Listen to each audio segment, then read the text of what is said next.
kingdom over everything. Or you can say kingdom over everybody. Are you willing to put your mind, body, and soul on the line? Call this kingdom over everything. I'm about my Abba's business, for I be my wedding ring. Married to the gospel and I'm faithful, never giving up. That's word to the chief. My belief in the spiritual. Do the work, plant the seed. Christ is what these people need. Not them doctors that y'all feed. Souls burning cause of greed. Hands to the piss out, wipe the swizz that from my brizz out. 10 toes biz out as I'm praying for my Chris out. Precept on them precepts while I let the spirit direct. Every move I miss, can't let the serpent dissect my soul away. Praying for the strength to make it through the day. Darts flying at me, but Ephesians keep me strapping. Pappy say he got me long as I worship his son. He say I'll never lack as long as he is number one. He is. That's why I'm on my knees begging for forgiveness. Regardless what y'all think, this kingdom business. Call it KOE. I won't let you get my life. I won't let you get my body. I'm a soldier of Yahweh. We gon' kill Illuminati. It's the kingdom over everything. We want the kingdom over everything. We call this KOE. I won't let you get my life. I won't let you get my body. I'm a soldier of Yahweh. We gon' kill Illuminati. It's the kingdom over everything. We want the kingdom over everything. We call this KOE. Got the spirit of Moses up against Janus and Jambres, exposing the lies. That's why these preachers is mad at me. Repping the covenant that was gave to my fathers. The spirit of Abraham got me drinking the water. Strong beat. Like that Cardi.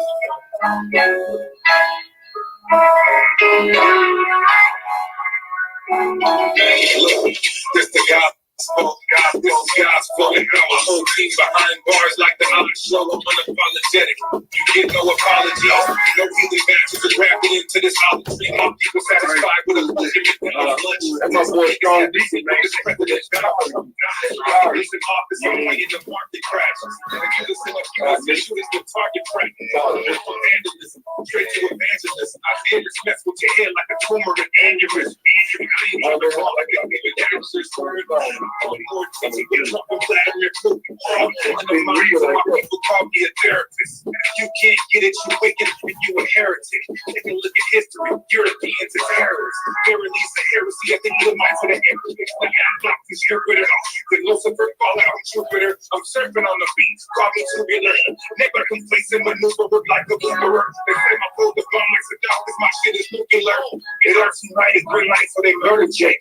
Cause they know we the angels that built my first estate. They know see us waking up having a nervous break. So far will be the reason decreasing the murder rate. 19 years I come from the people hood. Wake up, Jacob, I'm wishing my people would. They calling the righteous wicked, they calling the evil good. Long bro, what? Long forward. Shalom, my prophet, my brother, share buddies. I read, Shalom. Like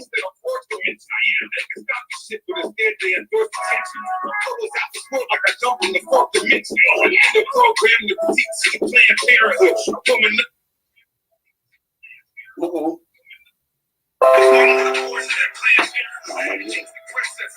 Speaking of one out of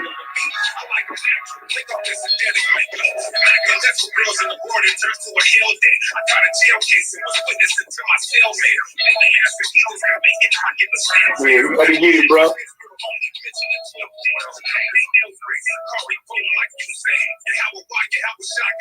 The true name. Changed like Marquette when I'm in the first. Woman in the truth. I used to play with heavy artillery wearing vests. Shalom, Bakaya Israel.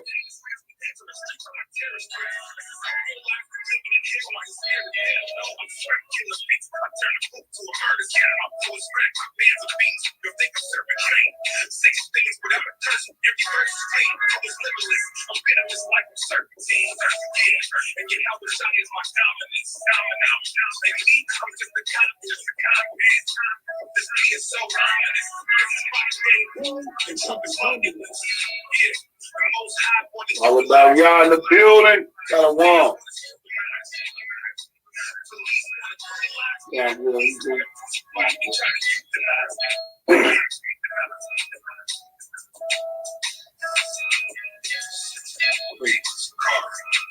Just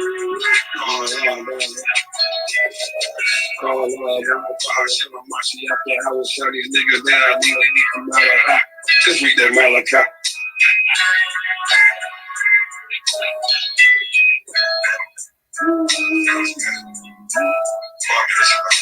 That's right.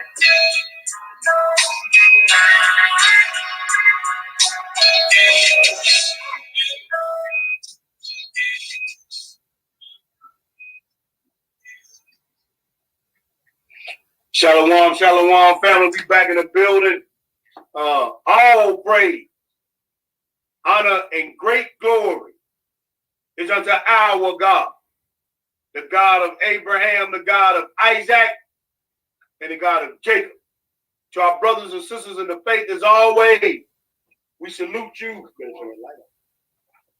Oh, the light over there. Yeah, yeah.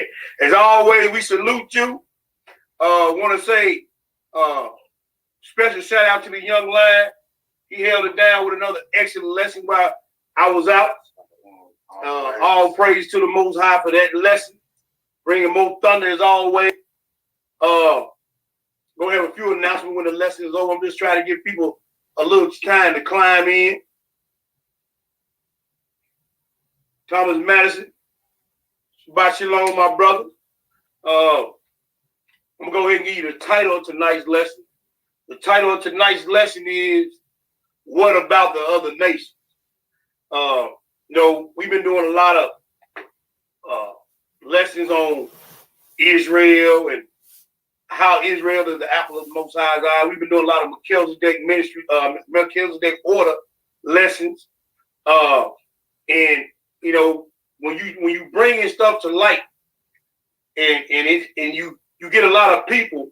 I don't know the name of that character that Samuel Jackson played in Django, but you get a lot of brothers and sisters, and especially our good Sunday Christians, and even some of the ones in the truth or so-called conscious Israelites. They get in their feelings when you start singling out Israel. But as we're going to do tonight, like we always do, we're going to go through the scriptures. And we're going to see what the Most High got to say about the other nations, because, the young lion did a lesson a couple of weeks ago at the class. And all I heard, I tuned in, via the web, whatever. And the main thing that got to me was people was like asking, well, what about the Gentiles and what about the other nations? And like I said in the class, just pass that. What about it? I mean, damn, they ain't had enough. And, and me and TJ was talking a little bit this week. And when you go back and look at the history of the European nations, or you go back and look at the history of Ishmael, and you go back and look at the history of Esau, why is that the first thing to fly out of y'all mouth when you talk about Israel ruling and reigning? Right, the white man. Why is that the first thing to fly out of an Israelite mouth who've been under the thumb of the Gentiles since the Most High put us under their thumb, since Nebuchadnezzar? But every time you talk about Israel rising up and ruling, the first thing out of Israelite mouth, well, what about the Gentiles? Right. Yeah, like y'all start bringing up stuff that ain't even the topic of conversation. Right. Y'all start saying stuff like, we all gotta be right. Well, we understand that. That's why we hear in the scriptures. That's right. We understand we all gotta be right. But right now we talking about us coming together as a people. Mm-hmm. Why can't we just talk about that and it stay on that? Either the white man is being brought into play, or we understand that we all got to be right. It's Israelite. That's why we got the scriptures open. Come on, bro. Express yourself, bro. Go on. You know what I'm saying? I know you had a lot to say about the situation. Go on, keep on rolling, bro. And like, I ain't gonna say too much because I'm gonna do all my talking in the in the coming weeks. Okay. You know what I'm saying? Because when the situation happened, I held back. I really held back. Yeah. You know what I'm saying? Practicing the fruits of the spirit, gentleness. Yeah. You know what I'm saying? But that just irks me. You know what I'm saying? Every time when we bring up, we need to start doing this together. Let's start doing this together as a people, as a congregation, as an assembly. You know what I'm saying? That everybody start bringing up, well, what about the What about the other nations? What about Right. the white man? Well, what about them? Like, they not thinking about us. Right. You sitting over here thinking about them. Right. You know what I'm saying? Why can't we have something of our own for a change? Right. Why are we trying to go gather with them and we ain't even got us right first? Come on, bro. We ain't got us right first. The 12 tribes are still scattered. Come on. Why we gathering with heathens? Come on, bro. Why we trying to gather with any type of heathen? Right. When we ain't together. And we ain't together. You still holding grudges over your auntie that still owe you $20. Come on, bro. But yet you will forgive a Darren Wilson or George Zimmerman or Yeah. you know what I'm saying? Like Mhm. you will quickly forget him or Dylan Roof. Come on, bro. Bring it out. Like y'all, we gotta stop that. That's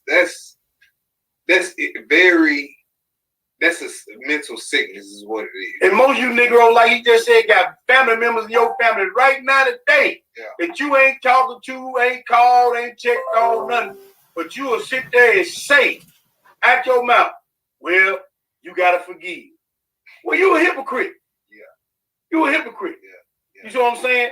And that's why I titled this lesson, because I'm going to keep asking the question, what about the other nation? And don't get me wrong, this ain't no hate lesson. We don't teach hate over here at Order McKells. Right. Don't get it twisted. That's another thing. Yeah. That's all. Go ahead, bro.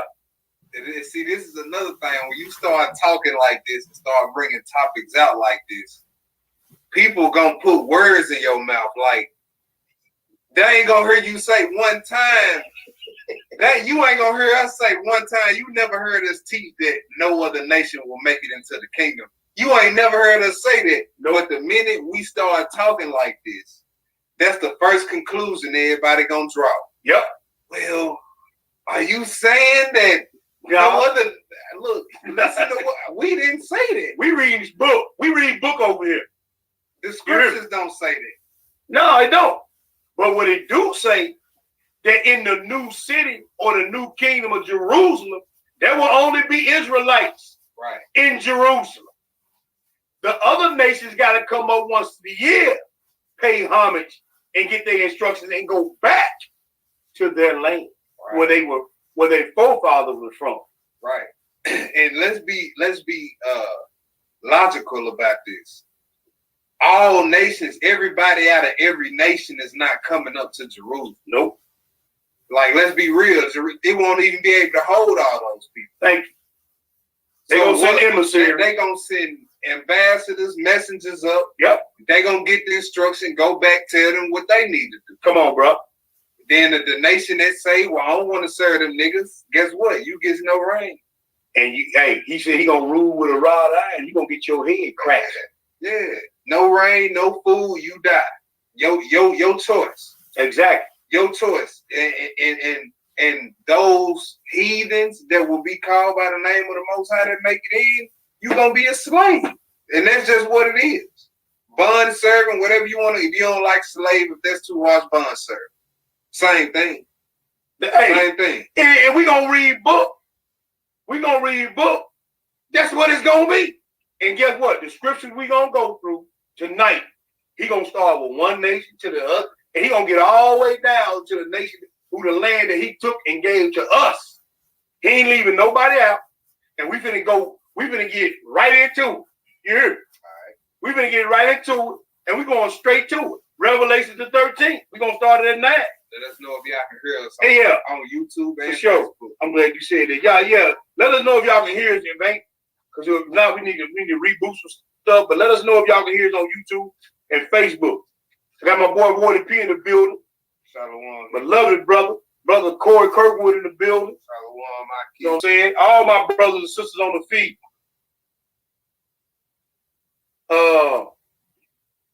Okay, we good. Who's this? I know they ain't checking me. Shalom, whoever it is. How you pronounce it? You got better at Takara. Takara. Takara. I ain't even gonna try to put you. But y'all know, you know the sister or the brother, you know when you know. Yeah, you know what I'm saying? But anyway, let's get into the lesson. What about the nation? Shalom. Revelation 9, bro. Revelation 9, picking up Revelation 13, And we're gonna pick it up in verse 9, read 9 and 10. What do it say? And all that dwell upon the earth shall 13 and 9. 13 and 9. Yeah, you started. Okay. If any man have an ear, let him hear. So if any man has some understanding throughout this lesson, understand what we saying. We reading straight books. So if you gonna understand what the Most High is gonna put down through the scriptures, then absorb it. Absorb it. Go ahead and read. He that leadeth into captivity shall go into captivity. So he that put you in slavery is going into slavery. He that leadeth into captivity is going into captivity. Now, what is captivity? That's slavery. That's slavery. That's servitude. Now, I didn't write that. Right. And let's just take race. Let's take skin color off the table. Let's take black and white off the table. Come on, bro. Come on. But even if you do that, it still got to go back to that, because that's what this thing about, separating nations. That's what he said he gonna do. So let's take black and white off the table just for a quick second. Yeah, we're gonna run right back into it. You don't have to. Who went into the most brutal slavery ever known to man, and who led us into that slavery? Ishmael, Japhet, Edom. I mean, come on, like let's be real, let's be logical about this. Right. Like this ain't say this verse ain't got Israel in it. Nope. It just say he that leadeth into captivity shall go. So who is that? Just right. Of what you done seen after all these years and no history. Who is that? Right. That's the white man condition being reversed. He's going in the chain. That's it. So it said shall, not might, could be, or possibly. Right. Shall go into captivity. Finish reading, bro. It says, he that killeth with the sword must be killed. Might be killed. Must be. So every Gentile, Hamite, Ishmaelite, Edomite that been killed with the sword. Now, they dead and gone, most of them, except for the ones you got around today. But guess what? They see you got to take them fall too. So they must be killed with the sword. Continue to read, bro. Yeah. Here is the patience and the faith of the son. So just take comfort in these words. Now, I'm going to switch it up a little bit and get a precept. Go to Jeremiah 30 and read one verse, verse 16. Jeremiah 30. Yeah, because that's just you one verse in it. Okay, let's go to Jeremiah 30.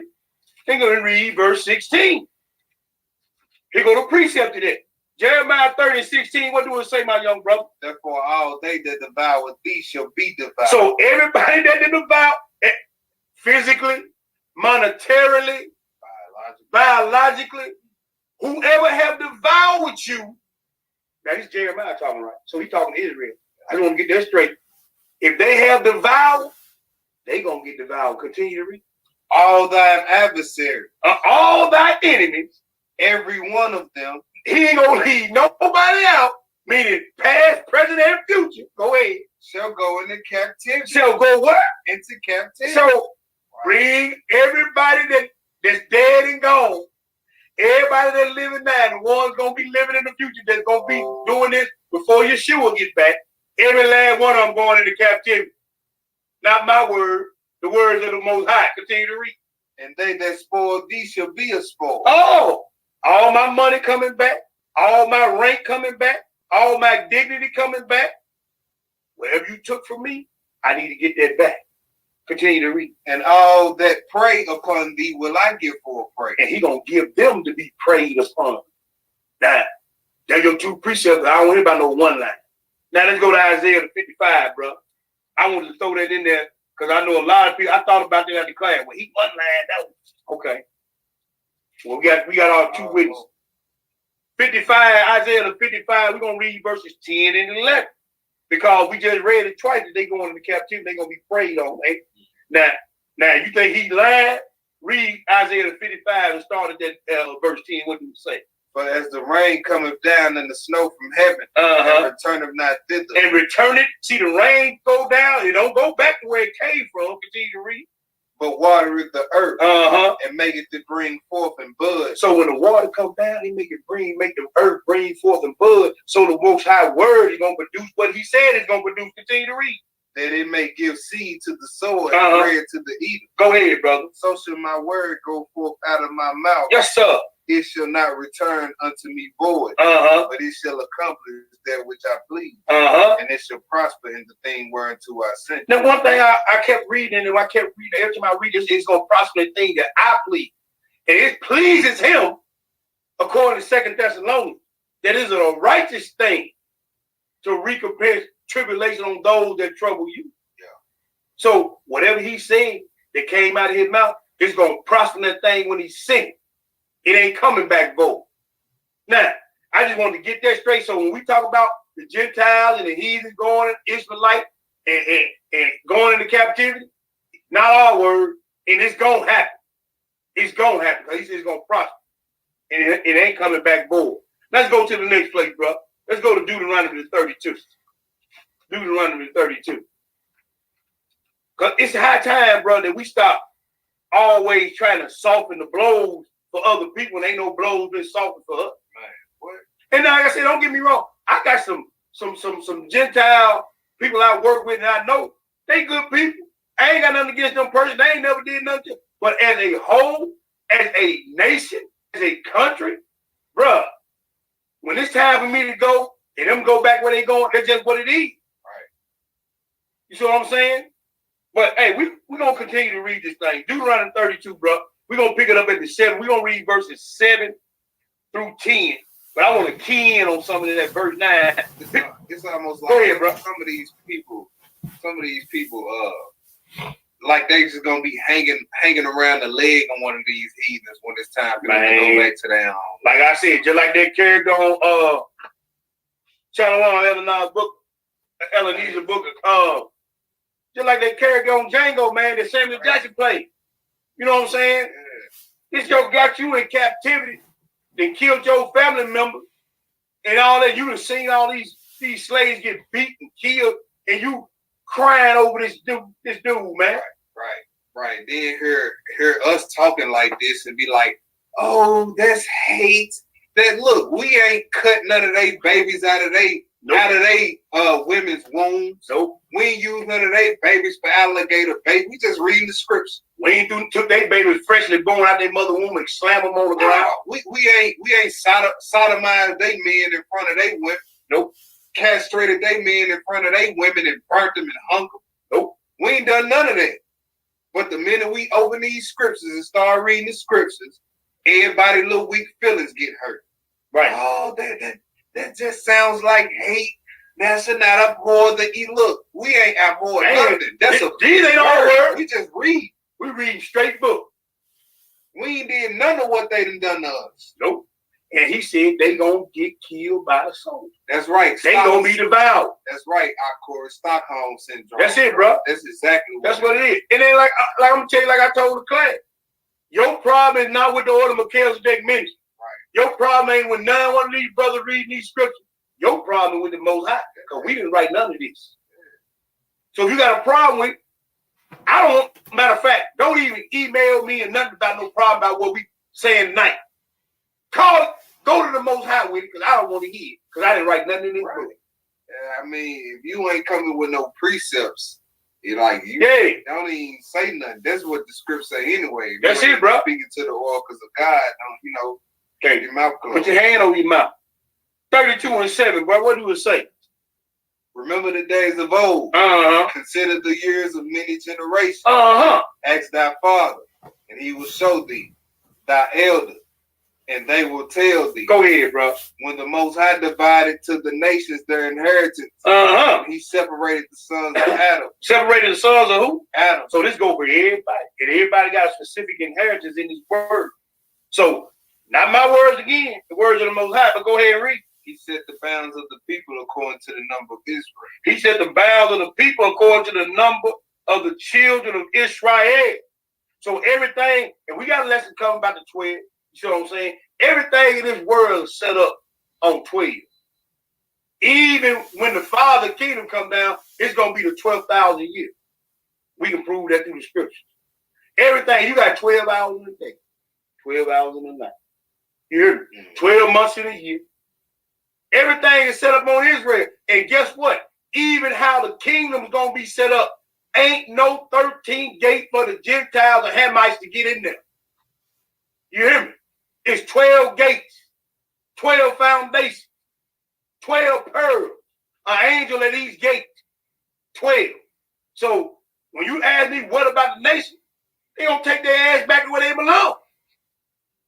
Then what about the nation? Right. Simple and plain. But Isaiah 13 say every man should flee back to his own land. That's it. That's what it is. He said, Including us. including us. So we going back to Jerusalem. We going back to Israel. He said he set the bounds of the people according to the 12 tribes of Israel. Continue to read, brother. And he set the bounds of the people according to the numbers of the children of Israel. Right? For the Lord's portion is his people. For the Lord's portion is his people. Go ahead and read. Jacob is the lot of his inheritance. Now I wanna look at that blue letter Bible style. Okay, in that verse 9, it said, "For the Lord's portion is his people." Then he said Jacob, right? Now I want to look at that phrase, "is his people," and in the Strong's, it's H5971. I'm gonna let you listen to it. When you go in and listen to it, it say this right here. There it is.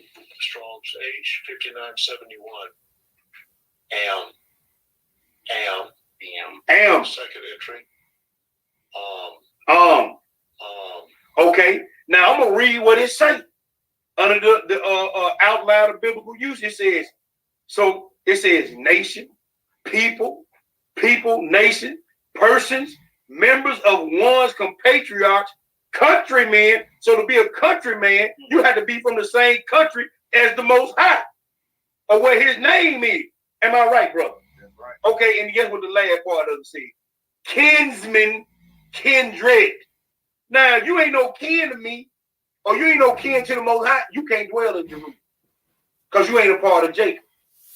Now, that's what it says. So I'm gonna read that again with the Strong, and it says, "For the Lord's portion is his kindred, kinsmen, countrymen. Jacob is the lot of his inheritance." Now, is that a little bit more clear? I hope it is. Read that verse 10. We're gonna move on. He found him in a desert land, Uh-huh. in the waste howling wilderness. Mm-hmm. He led him about. He instructed him and kept him as the apple of his eye. And we went over that a couple weeks ago. The apple of somebody's eye means you favor them. You choose them over another. Right. When you the apple of somebody's eye. Now we can shut the door on the lesson right there, but we're gonna stop on this head of this snake till it can't breathe no more. Now let's go to the next place. We're gonna switch it up a little bit. Go to Sirach, the 17. Let's get a precept to that Deuteronomy. Sirach the 17. You got your okay. Sirach the 17. Sirach or Ecclesiasticus in the Apocrypha. Sirach the 17, brother. And we're gonna read verses 17 through 21. Sirach the 17. Sirach the 17, verse 17. When you get it, go ahead and read. Verse 17. Yeah. For in the division of the nations of the whole earth, he set a ruler over every people. But what? But Israel is the Lord's portion. Did we just read that in Deuteronomy? Go ahead and read. Who being his firstborn, he nourished it with discipline. And that's why he whooping us today, but go ahead and read. And giving him the light of his love does not forsake. And giving him, meaning Israel, the light of his love. So, once again, you've got a problem with it, talk to God. Go ahead and read. 18. Therefore, Yeah. 18. Oh, you already 19. I'm sorry. Therefore, all their works are as the sun before him. Amos chapter 3, verses 1 through 3. Out of all the families of the earth, only you have I known. Go ahead and read. And his eyes are continually upon their ways. None of their unrighteous deeds are hid from him. Go ahead, brother. But all their sins are before the Lord. 21, what do it say? But the Lord being gracious and knowing his workmanship, neither left nor forsook them, but spared them. Because see, a lot of people tell you, and just like Paul we're gonna deal with a little bit in Romans. Man, the Most High, the Israelites is gone. He ain't dealing with Israel no more. But he said he ain't never left them or forsook them. Let's go to the next place, bro. Let's go to Acts the 17. Acts the 17. Are we just getting precepts right now before we get into the restoration of Israel? Acts the 17. And we're going to read one verse. Acts the 17. And we're going to read verse 26. Let me get to that. Acts the 17 and verse 26. What do it say? And have made of one blood all nations of men for to dwell on all the face of the earth. Now, if everybody's going to be up in Jerusalem, how they going to dwell on all the face of the earth? We just read in Deuteronomy that he gave every man, every nation a lot in an inheritance. Right. So they got to go back in their land. He gave everybody a place to dwell on this earth. Go ahead and read. And have determined the times before appointed, and the bounds of their habitation. And he said the bounds of the people according to the 12 tribes of Israel. So he done already determined where they're gonna be at. He done already determined where the other nations gonna sit when he come down here and rule and reign. So once again, the Most High setting this thing up. We ain't set up nothing in here. We just reading the scripture, line upon line, precept upon precept. Let's go to the next place, bro. Go ahead. No, go ahead, man. You got something wrong with it. Isaiah 13 chapter. Let's go there. Isaiah 13, one verse. All right. Isaiah 13. Where we go? Pick it up at verse 11. I'm picking up at verse 11. Want me to read it? Yeah. Okay. Isaiah 13, verse 11, and I read. And I will punish the world for their evil. All right, so we know what time it's talking about. The end. Right. He said, I will punish the world for their evil. Go ahead. And the wicked for their iniquity. I will cause the arrogancy of the proud to cease. And I will lay low the haughtiness of the terrible. I will make a man more precious than fine gold. Even a man than the golden wedge of old fire. All right, so after all this killing didn't happen, right? Let's see what's going to happen. Go ahead, verse 14. Verse, you want to skip down 14? No, yeah, read 13. Okay. Therefore I will shake the heaven, and the earth shall remove out of her place in the wrath of the Lord of hosts in the day of his fierce anger. And it shall be as the chase roll, and as a sheep that no man taketh up. They shall every man turn to his own people. And they shall every man turn to his own people, and flee every one into his own land. Flee to his own land. That is again. Excellent precept, bro. All praise. Excellent precept. All now, praise. when you get through with this lesson, I don't want to hear nobody else ask me, because somebody come up to me and ask me again, pray that the Ruach is on me. You understand what I'm saying? Because it angers me to the point where you more worried about somebody else than your own people. You more worried about, because, you know what I'm saying, it don't make no sense. If the Most High called us the apple of his eye, and he said we're going to dwell in, well, what you going to do about it? Run your butt over there in their land, guess what's going to happen to you? They're going to bring you right back up to the room. We're going to read that. Like, you done got comfortable in Babylon. Yep, that's what it is, bro. You done got comfortable in this disgusting, God-forsaken place. I mean, what do you think this is? You think this is living? Sure ain't. Hustling your food stamp card? Yeah. Selling books of your food stamps? I mean, prostituting your daughters out. Happy because gas prices then went down? Yeah. I mean, what is this? I mean, come on, you're happy because your paycheck here, now you can get you a couple of loose cigarettes at the end of the week and a 40. Yeah. I mean, this is what we living for. Yeah, but this is living to us. But them loose cigarettes in that 40 get you killed when them policy officers roll up behind you. That's what I'm saying. Just ask Eric Garner. Just for having them, they gonna stereotype. Right. So it's like, but yet you see it every day. This either show you every day. Come on, bro. You not equal to them. No. But yet you want to be equal to them. Right. You want to be equal with them. Right. When them lights come on behind a Gentile or a Moabite or a Hamite or whoever, well, not the Hamite, they kind of look like it. They might get them too. But look, when them cherries come on behind another nation, it's it ain't no big deal. When them terrorists come on behind me and this brother, you can best believe we don't know if we gonna make it home that night. You hear me? But y'all think y'all eat. Y'all think everything. You see, that's a problem. Y'all think y'all got some rights. Right. Y'all ain't got no rights. The only rights they give you is to breathe, and they can take that away from you at a moment's time. Yeah. Yeah, ain't want nobody even sneezing. Ain't nobody gonna blink an eye. No. Ain't nobody gonna say that he gonna go to court, get suspended with paid vacation, do a GoFundMe page, he retire millionaire, come back. Yeah, and Laugh. he'd go and get him a job on a little small force in a little hick town. Yeah. You know, Yeah. live off that $1 million GoFundMe for the rest of his Right. life. But y'all think everything equal. I got rights. No, you don't. You in Babylon. You in Babylon, and guess what? When Babylon want to deal on you, they gonna deal on you. Right. Simple and plain.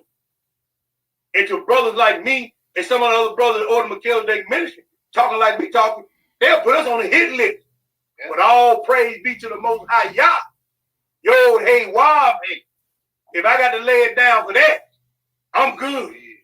You hear me? That's right. Let's keep it moving. Where we at, bro? Next question. Let's go to Daniel the 4th. Let's go to Daniel the 4th.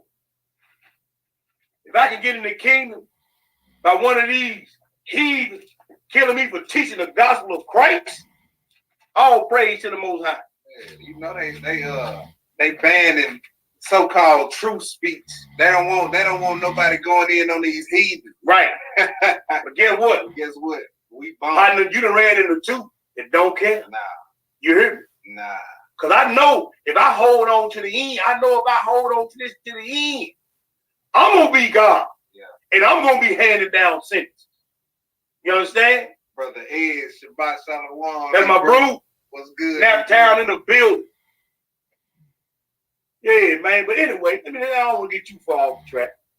Let's go to Daniel. Got a lot of people checking in on the man. All praise. Daniel 4:17, bro. What do it say? 4:17. Yeah. This matter is by decree of the watcher. This is coming from heaven. This is a pronunciation, a declaration from the heavenlies. What do it say? By the word of the Holy One. By the word of the who? The Holy One. So you know this word is true. You can take this check to the bank and cash because it's good. Go ahead. To the intent that the living may know that the Most High ruleth in the kingdom of men. Yes, sir. And giveth it to whomsoever he will. Uh-huh. And set it up over it the basis of So men. that's it. So the basis of being the on purpose, we know we ain't never had, well, I ain't gonna say we, because he ain't my president, but this country ain't never had a president like this sorry Joe. Man. Pig meat eater, Man. molester, pervert. Man. Private part grab. Yeah. Never The seen orange nobody pervert. like him. Ever. And look, flat out tell the Mexicans, we gonna build a wall. We don't want y'all over here. Yeah. He's so arrogant. And then guess what? Make an open show of a Hebrew. Mm-hmm. Make an open show of a Hebrew. So, but y'all love these jokes. Y'all love them. And the book even tell you in Deuteronomy, you don't put nobody over you that ain't over your brother. That's Deuteronomy 17, 17. Yeah. 17. Man, he said, man, so all you Negroes out here vote. He said, look, if he ain't of your brother, you don't set him up over you. Right. That's scripture. Scripture say. I'm gonna tell you something else that's make this even more disgusting. When I heard people say, "Well, what about them or whoever of Israel?" Is you got heathens in this hour reading this script, so calling themselves debunking Hebrew Israelites. Yeah, it sure is. I say That's what's even more disgusting. Like, and this who you cape for. This who you caping for. Yeah. Somebody who claim you delusional for believing that you God's chosen people. Right. And you wanna wrap your arm around their leg and hold on to these heat. Just like Samuel Jackson. Stop, You hear me? man. Stop. And again, Stop. Tony A said, what's up, my beloved brother down in ATL? But again, this ain't about no hate. We read book. Where we at, bro? We going to the next place. Because I don't want to get too far. I don't want to make this thing too long. But we going to Romans 9. You hear me? Go to Romans 9, and I was talking to communicating with my brother Ed. He was down there in Gatlinburg. Okay. And he's like, man, he's down here. They ain't like that up in he said, he's down here looking in your eye. I said, hey, bro, you good? You down in the dirty south? You straight, man? They ain't gonna do nothing. But look, go to Romans 9. We're gonna read Romans 9. We're gonna read one verse. Then we're gonna go to Romans 3. We coming right back to Romans 9 to get the full brunt of Romans 9, and we're gonna read verse 14. Romans 9 and verse 14, bro. What do it say, bro? What shall we say then? What shall we say then? Is there unrighteousness with Yah? Is there unrighteousness with God? Yah forbid. Yah forbid. So whatever he decide to do, it ain't no unrighteousness in it. Right. He know what he doing. He don't need your input. He don't need, because see, our feelings gonna mess around and get us cut off. Your feelings and emotions can get you cut off. You don't believe me? When you if you ever get a chance, ask Brother Moshe when he hit that rock, because he got mad at them hard-headed Hebrews. The Most High told him, look, you can go over that mountain, die. You ain't gonna get in problem there. You go over there and look at it. See, you gotta be careful about your emotions. Well, you know, they got babies and they got kids too. I'm gonna tell you what he told Saul: kill man and woman, infant and suckling, ox and ass. Told Joshua, when you go in there and kill them 7 kings, hang their heads up outside their cave. Yeah. So ain't no unrighteousness in what he do, because he know everything and how everything moves. Right. And another thing, like he know the end game to every situation. Yes, sir. So, and we don't know that. That's something that we can't look and see, y'all. So right. we have to understand. Come on, bro. We start saying, tell it, bro. This ain't fair, or this don't sound fair. You know what I'm saying? We got to be careful. That's right, bro. We can't see how the Most High see. That's right. And hey, let's go to the next place. Y'all keep y'all marking in Romans 9, because we coming right back. I want to go here to prove another point. Go to Romans 3, and we're gonna read verses 1 and 2, and then we coming right back to the Romans 9. Is it all right, bro, my brother? All right, Romans 3, start at the 1. What do it say? What advantage then hath the Jew? Now Paul asked the question to these Romans. He said, what advantage then is it being a Jew or a Hebrew? What did he say? Or what profit is there of circumcision? Now, listen to the first part of what his answer is going to be. What's the first 3 words say, bro? Much every way. Much in every way. There's an advantage to being a Hebrew, much in every way. Just look around. Who hit the hardest in boxing? Who run the fastest in track? Who dominating football, basketball, and baseball? Who the most talented singer? The most talented composer? Yes, and even Beethoven was a Hebrew. Even in your evil, Israel, they try to emulate and imitate you. Even in your wickedness, rap, this mumble rap. I don't care what you do. You take your pants, hang them off your head. They want to hang them off there too. Even in your wickedness, you is the head up. Everybody trying to imitate and emulate you. He said, much in every way, but what's the last part of it? Chiefly, mainly, that unto them were committed the oracles of Yah. He didn't give them to Jimmy Swagger, Billy Graham, Joel Osteen. He said chiefly because unto them was committed the oracles of the divine answer of the Most High. So yeah, the heathen KKK man gonna be mad at you, because guess what? They know who you are. Donald Trump know who you are. The Edomites know who you are. And we finna read. Everything was given unto Israel. Continue to read, my brother. For what if some did not believe? Shall their unbelief make the faith of Yah without effect? And like I said, he don't need you to believe in him. He's still gonna be the most high God, the most high power, regardless of the fact. Did we finish that? Verse 4. Go ahead. Verse 4. Yeah. God forbid. God forbid. Yea, let God be true. Let every man alike. Let every man be alive. As it is written, what? As it is written, that thou mayest be justified in thy sayings, and mightest overcome when thou art judged. Hey, so you can be justified. Now let's go back to Romans 9. Go back to Romans 9. Now we're going to pick it up at the 1. And we're gonna read verses 1 through 14, because it says, is there any unrighteousness in God? He said, God forbid. Now he finna explain the whole matter. Pick it up at the 1, brother. What you would say?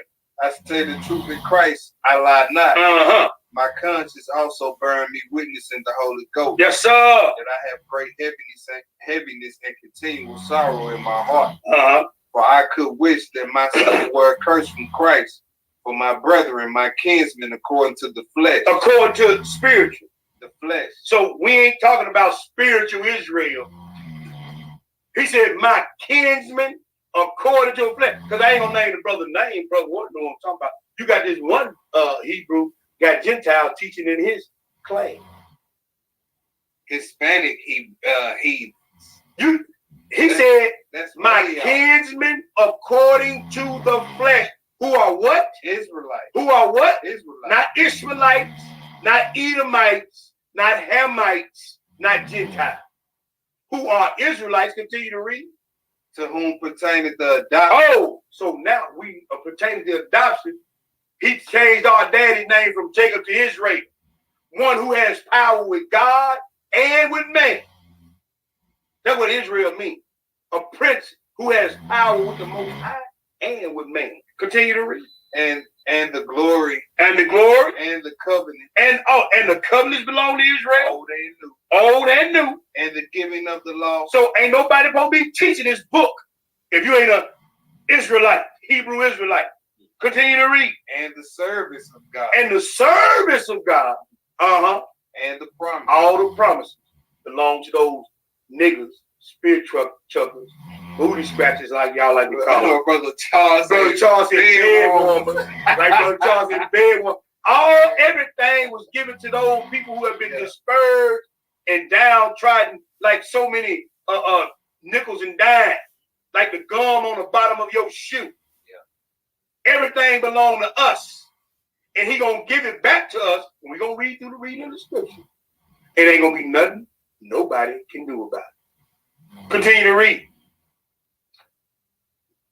Of whose are the fathers? Whose are the what? The fathers. Uh-huh. And of whom as concerning the flesh Christ came. Now he said, my brothers according to the flesh. Now he said, according to the flesh, whom Christ came. Now, did it say that? You know what they're gonna do? Like you said, we thought they're gonna run over John 3:16. But we just read. Now, either Paul retarded and schizophrenic, or y'all just got a misunderstanding of the scripture. Right. Because I know y'all gonna run over John 3:16. But what we reading right here? But what we read, what did the Messiah say to the woman? And he said, it is not meat for me to give children bread to the dog. So you better get a better understanding of what you've been reading and understand this school of thought that you've been in. Right. Because I heard one of the sisters say, well, we all God's children. You can't read that. You can't read that. And then see that's a misconception from Christianity. That's all it is. That's all it is, bro. That's all it is. It's all it is. And then see, my thing, he said, according to the flesh, he said, now Christ came for those ones. Read that again, bro. It says, and of whom as concerning the flesh, Christ came. Christ came. He said, I have not come but to the lost sheep of the house of Israel. Continue to read. Who is over all. Who is over all? God bless forever. Amen. Go ahead and read. Not as though as the word of God have taken none effect. Uh-huh. But they are not all Israel, which are of Israel. They are not all Israel, which are of Israel. Brother Israel. Go ahead, bro. Neither because they are of the seed of Abraham. Israelites. Are they all children? But what? But in Isaac shall thy seed be called. But in Isaac shall thy seed be called. Continue to read. That is. Uh-huh. They which are the children of the flesh. These are not the children of God. But we are all children of God. That ain't what this just said. Right. Continue to read. But the children of the promise are counted for the seed. But the children, now did we just read all the promises given to Israel? Yeah. But the children of the promise are given. Continue to read, my young brother. But this is the word of promise. But this is the word of promise. At this time will I come, and Sarah will have a son. Yes, sir. And not only this, Uh-huh. when Rebecca also have conceived by Yay. one, Yay. even by our father Isaac, Yes, sir. for the children being not yet born. Now, this is key. This is key. We get into this election and predestination right now. Continue to read. For the children not being born. Neither having done any good or evil, Uh-huh. that the purpose of Yah according to election might stand, Uh-huh. not of works, but of him that called. Now, here you have the Most High making a decision on who gonna rule and reign and all the promises and covenants go to before these kids was even born. He said, the children not being yet born, neither having done any good or evil, but according to the election, it's whom the Most High selects. Not your feeling, not your understanding, not what you want to do, but whom the Most High selects. I'm blessed, this brother blessed to be in that election. If we hold on to the end, we're going to receive the promises, the covenants, the giving of the law, the service of the Most High God, and the glory. Come on, read about this glory in a little bit. But continue to read. It was said unto her, the elder shall serve the younger. Who did she go and acquire of? The Lord, didn't she? He said the elder going to serve the younger. Go ahead and read. As it is written, Uh-huh. Jacob have I loved, Yes, sir. Esau have I hated. And you can go read that over there in Malachi 1. But go ahead and read. What shall we say then? Uh-huh. Is there unrighteousness with God? What? God forbid. God forbid. So, and read that 15. For he said to Moshe, I will have mercy upon whom I will have mercy, and I will have compassion on whom I will have compassion. These are the Most High's choice. This is the Most High's choice and his judgments. It's up to him. He decides. Now, you good heathen that want to donate to the cause, we ain't turning away no donation. You good heathen that want to come up under Israel's umbrella as far as serving Israel, we ain't messed up about that either. We ain't telling you you can't get in the kingdom. We telling you that we gonna help the Messiah run the kingdom, and y'all gonna do what we tell y'all do, or you gonna get that rod iron on your head. And if you want to do even more good for the Israelites, go back and tell your people judgment is coming. That's all I'm saying. Just go back and tell them, man, y'all been leaving folks alone. Judgment is coming. They ask you, well, what they supposed to be doing if they want to get salvation. Then you tell them. You tell them how they get salvation. They ain't happy with that. They complaining about that. Hey, bro, you bend your knee to the God of Israel through the law, statutes, commandments. But at the end of the day, you going into captivity and you going back to your own land. Exactly. Simple and plain. Simple and plain. They ask you, you tell them. They ain't got a problem with that. And these milling mouth Negroes around here, y'all gonna keep on and get yourself cut off. You keep that milling mouth from going on. And we gonna show that in the lesson too. But anyway, let's go to the next place, bro. You read that 15 right there. All right, let's go to second Esdras. We're gonna get some precepts on that. You hear me? Second Esdras, the 6th, man. And we're gonna read 6 through 9. Second Esdras in the Apocrypha. Get this precept, second Esdras. And you know, it's funny to me how we can read the same book and read the same text. And everybody still has the question, well, what about the other nation? Well, we finna see. Second Esdras the 6th. Because we finna read a couple of things in this second Esdras. We're gonna do the 6th, man. We're gonna read 6 through 9. Second Esdras chapter 6. Verse 6, what do it say, my young brother? Then did I consider these things, Mm-hmm. and they were all made through me alone, and through none other. Yes, sir. By me also they shall be ended, and by none other. Now, this is the Most High talking to Esdras through the angels. And he said, man, because Esdras asked the Most High a bunch of questions. He said, man, all this stuff was started by me, and I'm going to finish it. And he finna give you a mark. Because we just read in that Rome that the elder going to serve the younger, right?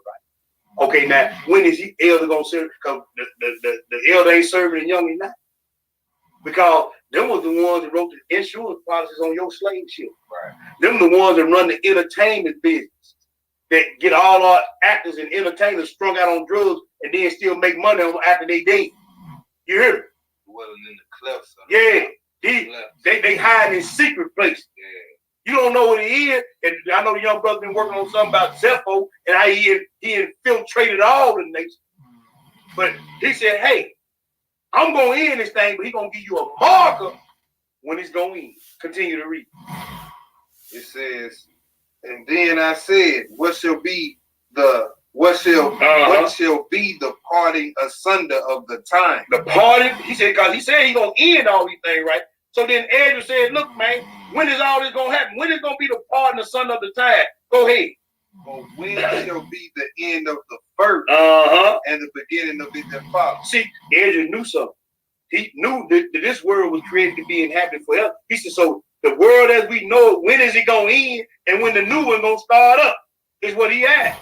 Go ahead and read. And he said unto me, Mm-hmm. from Abraham unto Isaac, Yeah. when Jacob and Esau were born, Yes, sir. Jacob's hand held first the heel of Esau. Uh-huh. For Esau is the end of the world, Uh-huh. and Jacob is the beginning of it that follows. Now, who running everything nowadays? So, Esau. He said Esau is the end of this world, and Jacob is the beginning of it that follows. Hallelujah. all praise. So he just gave you a mark. So when you see that eastern sky crack, and you see his foot touch that mountain, and he turned off to go deal with Bow's rock, it's starting to be the end of this world. But he said from the time that Jacob took hold of the heel, hey man, things were set in motion then. So let's go to the next place. Go right on over. Go right on over, brother.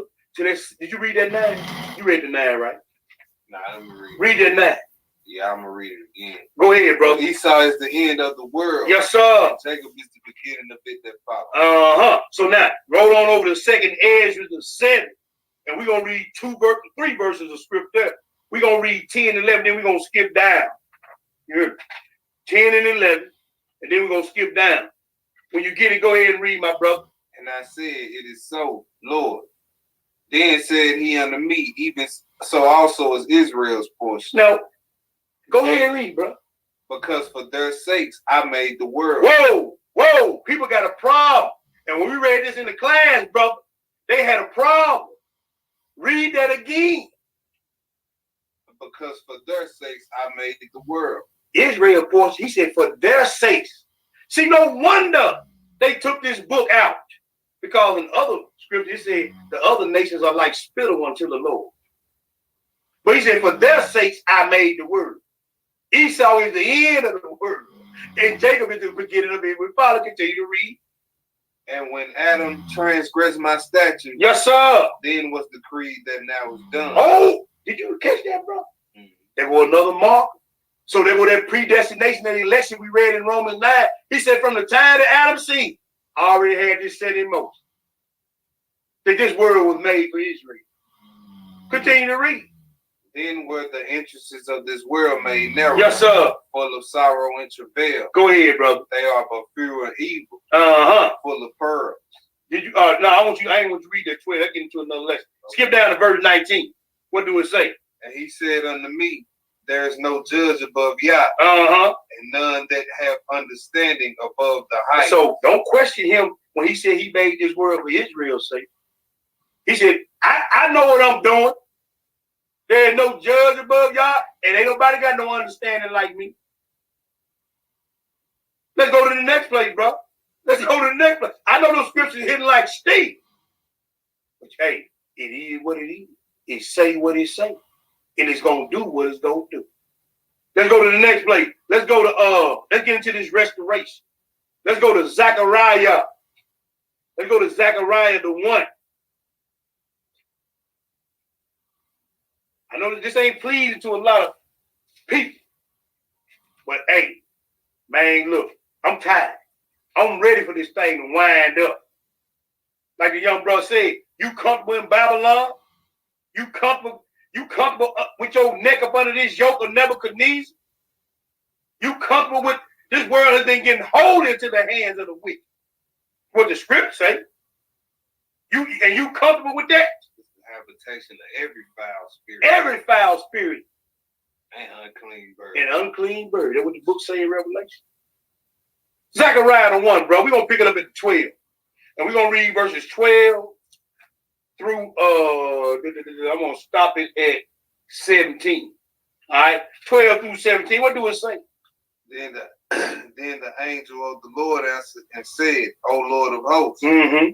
how long wilt thou not have mercy on Jerusalem Yes, sir. and on the cities of Judah, Mm-hmm. against which thou hast had indignation these 70 years? And these are 70 weeks a day, but we ain't trying to get into all that right now. But it's still prophecy for the day. Go ahead and read.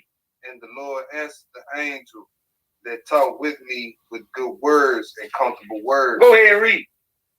So the angel that communed with me said unto me, Cry thou, saying, Thus said the Lord of hosts, Thus said the Lord of hosts. I am jealous for Jerusalem Uh-huh. and for Zion with a great jealousy. Go ahead, brother. And I am very sore displeased with the heathen that are at ease. And he said, hey, man, I am very, very sore displeased at the heathen who are there at ease. Right. Because, see, they kill you and they laugh. When George Zimmerman killed our young brother, Trayvon Martin, smiling. Mhm. When they pulled the trigger on you, they smiling. When they had you on the plantation, beating you, raping you, smiling. When they put you on those slave ships, smiling. They even now, they got 400-year head start and wondering what's wrong with you. They still smiling. Right. I am very sore displeased at the heathen who are at ease. Or just even not even bothered by what's happening to us. Apathetic. They apathetic towards your You at situation, ease. bro. You at ease. When they didn't have nothing to do with me, He's displeased. he displeased at your apathy. You apathetic, you nonchalant. Right. Like you unbothered by what's constantly happening to the children of Israel. He said, look, man, I'm displeased at the heathen that are at ease. And bro, care more about some dogs in a backyard tied up than they do it, bro. Yeah, y'all throw a whole funeral for a damn dog. It get hit by a car, Right. but a Hebrew get mowed down in the street, and it's nothing. You at ease about it. He said he displeased about that. Yeah. And blessing brother, my brother, beloved brother Malachi McAfee in the building. What it do, Hebrew? Yes, sir. But continue to read, bro. It says, for I was but a little displeased, Uh-huh. and they helped forward the affliction. Did you hear that? He said, I was just a little displeased. But you done more than what I told you to do to my people. You see what I'm saying? He put us in slavery. He put us under our necks up under that yoke of Nebuchadnezzar. But man, y'all done went too far with this thing. Right.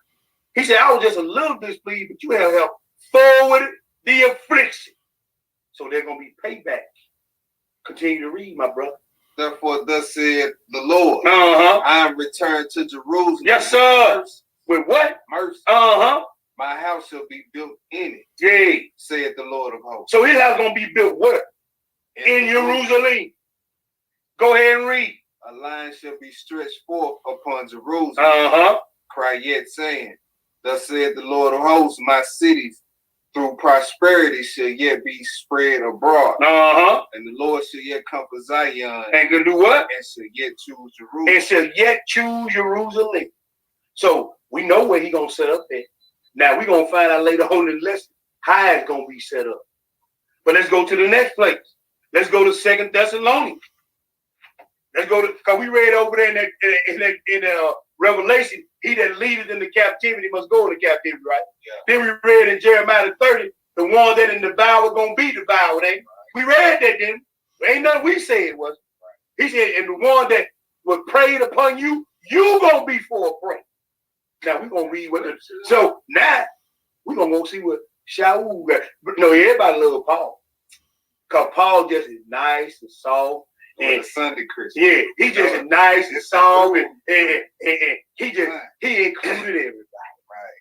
But that's what they think. That's what you think. But you don't know Paul, right? Peter told you his words and his teachings are hard to be understood. And if you want to learn in the scripture, yeah, you're going to twist it to your own instruction. Yeah, then when it come down to like Gentiles and all that. Come on, bro. I wonder, all the time reading Paul through the years, I always wonder why he would refer to his ministry to the Gentiles as a mystery. Like, why he always called it a mystery. And, oh boy. Right. My brother did in Syria. Yes, sir. Yes, sir. He did. Excellent series. Y'all need to look at it. And then, man, look, if you just read the scripture for what it is, he said he got the ministry of what? Reconciliation. Ain't no heathen ever been part of the covenant, so how can you be reconciled to the covenant? Right. He said he got the mystery of reconciliation. You better find out what you've been reading. Right. You better get some more understanding. Man. You better dig deep in these scriptures. Because can't nobody backslide but Israel. If you ain't got, how you gonna backslide? You ain't got nothing to backslide from. Exactly. Second Thessalonians, bro. We're going to chapter 1, verse 6. We're going to read verse 6 through 8. What do it say, man? Now, it's Paul now. I want to reiterate that. This is Paul talking. Now, I'm going to say it again. And was the heathens in chains at this time? Mm-hmm. Had the heathens been scattered at this time? Okay, so now we finna find out who Paul talking to in Thessalonica. Go ahead and read. Seeing it is a righteous thing with Yah to recompense tribulation. Tribulation. To what? To them that trouble. It's a righteous thing for the Most High to recompense tribulation to those who have troubled you. He that leadeth into captivity must go into captivity. Right. He that killeth with the sword must be killed with the sword. Those that have devoured you shall be devoured. Those who have preyed upon you gonna be full of prey. It is a righteous thing. We read in that Romans 9. Hey, is there any unrighteousness with the Most High? God forbid. It's a righteous thing for him for the big payback. Yeah. Go ahead and read.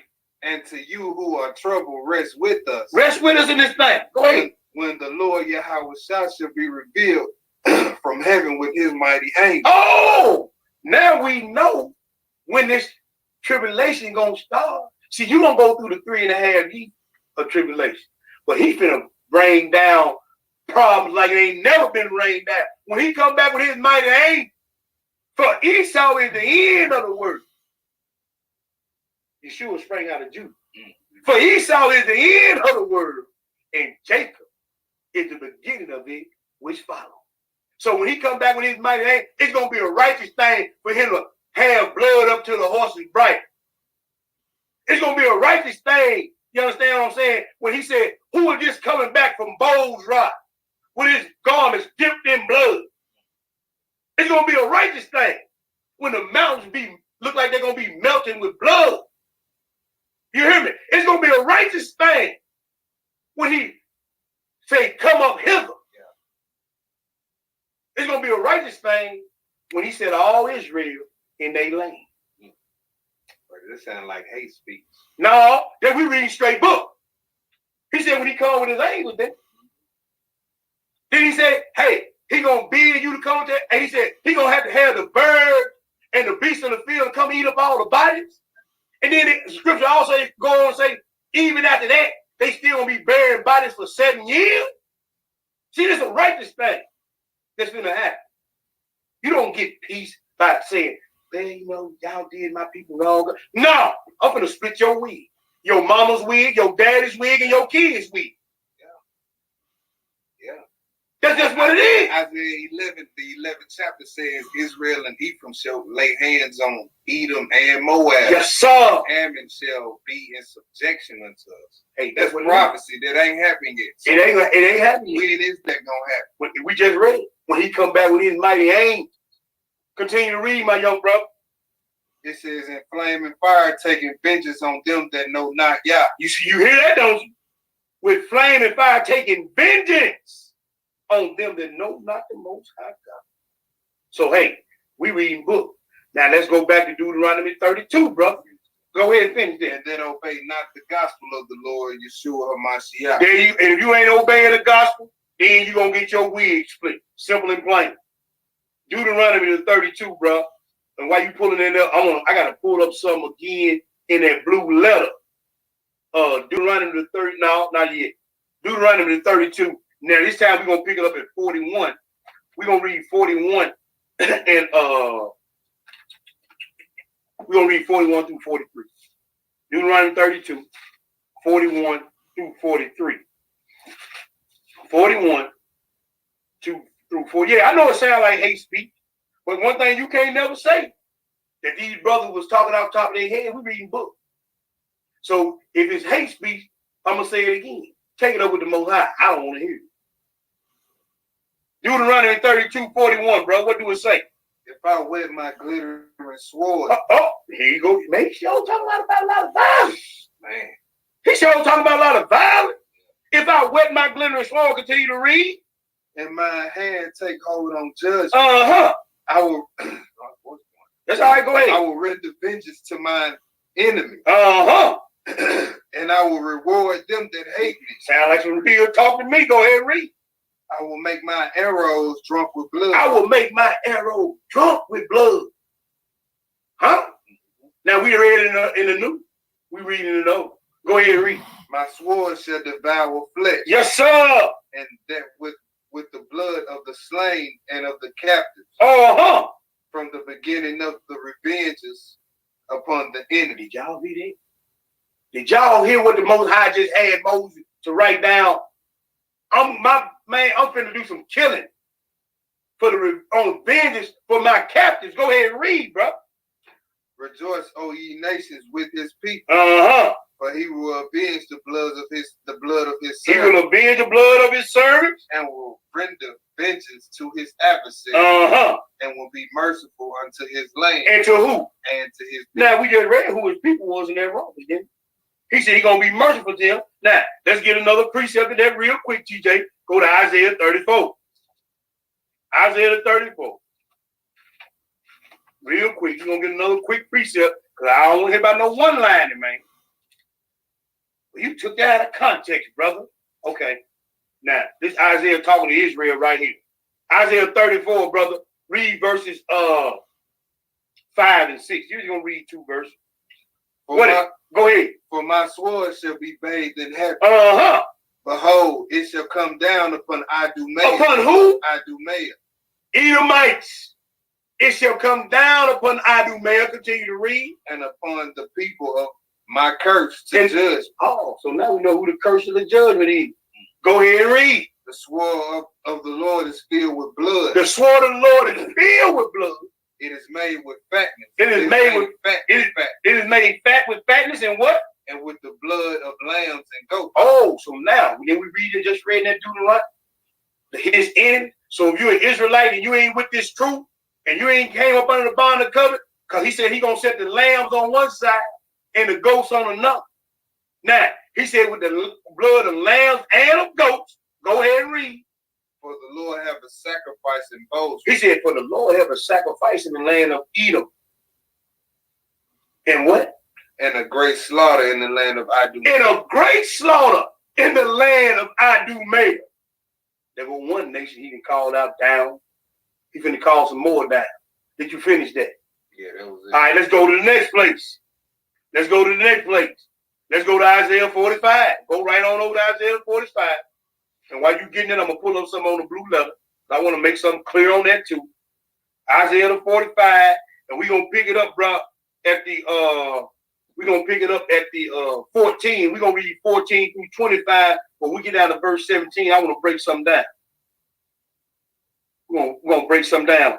But go ahead. When you get it, go ahead and read, bro. 14. Yeah, Isaiah the 45. Pick it up at the 14. What do it say? Thus said the Lord, Uh-huh. the labor of Egypt. The labor of who? Egypt. Your first captives. Go ahead and read. And merchandise of Ethiopia. So now he's dealing with all these Hamites. Now we just got to read by Idumea, Edom. Now he's dealing with the Hamites. Go ahead and read. And of the saints, Uh-huh. Mm-hmm. Shall come over unto thee. Shall do what? Shall come over unto Uh-huh. thee, and they shall be thine. And they shall be thine. He said they gonna come over to you, and you gonna own them. They gonna belong to you. Go ahead and read. They shall come after thee. They shall come after thee. In chains. In what? In chains they shall come. Now, over. when you own somebody, they in chains. What do they make them? Slave. They make them slaves. So yeah, hit that. Just hit code program. Yeah, hit that code. So if the Hamites is coming over in chains, they gonna be yours. That make them your slave. Right. Simple and plain. Now I didn't write that. Right. So he gonna kill Idumea because you go over there reading it over there. They gonna cut the whole house of Esau off by slaughter. Mm-hmm. You hear me? Now he's gonna get these Hamites, the one that sold you to the Gentile and sold you to Edom, now he finna get them. Yeah. They put you in chain, now he finna reverse the curse. They going in chain. Go ahead and read. I lost the spot. And they in chains they shall come over, and they shall fall down unto They thee. gonna fall down and bow down. Go ahead. They shall make supplication unto thee, Please, please, please. Go ahead. saying, Surely God is in thee. Yes, sir. There is none else. There is no God. There is no God. Continue to read. Verily art thou a Yah that hideth himself, Yes, sir. O God of Israel, the Savior. Oh God of who? Israel. Yes, sir. They shall be ashamed, They shall be ashamed for what they done done. also confounded. Yes, sir. All of them. Some of them. All of them. So everybody that done died, everybody that's living, everybody that's gonna live, that's been had a hand in it, all of them gonna be confounded and ashamed. Go ahead and read, brother. They shall go to confusion together. Oh, they should go to what? Confusion together. See, we got confusion of faces now, but they gonna be confused in the latter end. Go ahead and read. Together that are makers of idols. Yes, sir. There it is. Go ahead. Beautiful. Verse 17. Yes, sir. But Israel shall be saved Yes, in sir. the Lord, In the who? in Yahweh, Go ahead. with the everlasting salvation. Perpetuity. Mm. Perpetuity. Perpetuity with an everlasting salvation. Ye shall not be ashamed, Ye shall not be ashamed. nor confounded, world without end. Oh, world without end. So that's John 3:16, world without end. But guess what? I had to look that up, bro. Because that word without end, I'm like, okay, word without end. Check this out. This is H5703. 5703. And.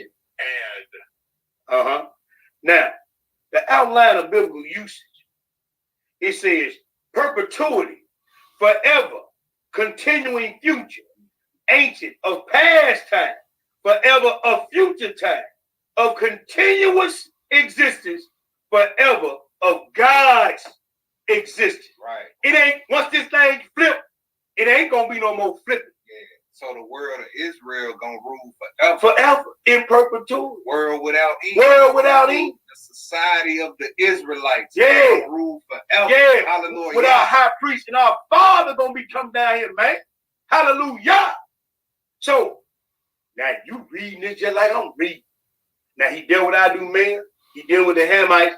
We gonna get to the Gentiles in a minute, because that's what everybody don't wanna, these good Negroes want. Well, what about the Gentiles?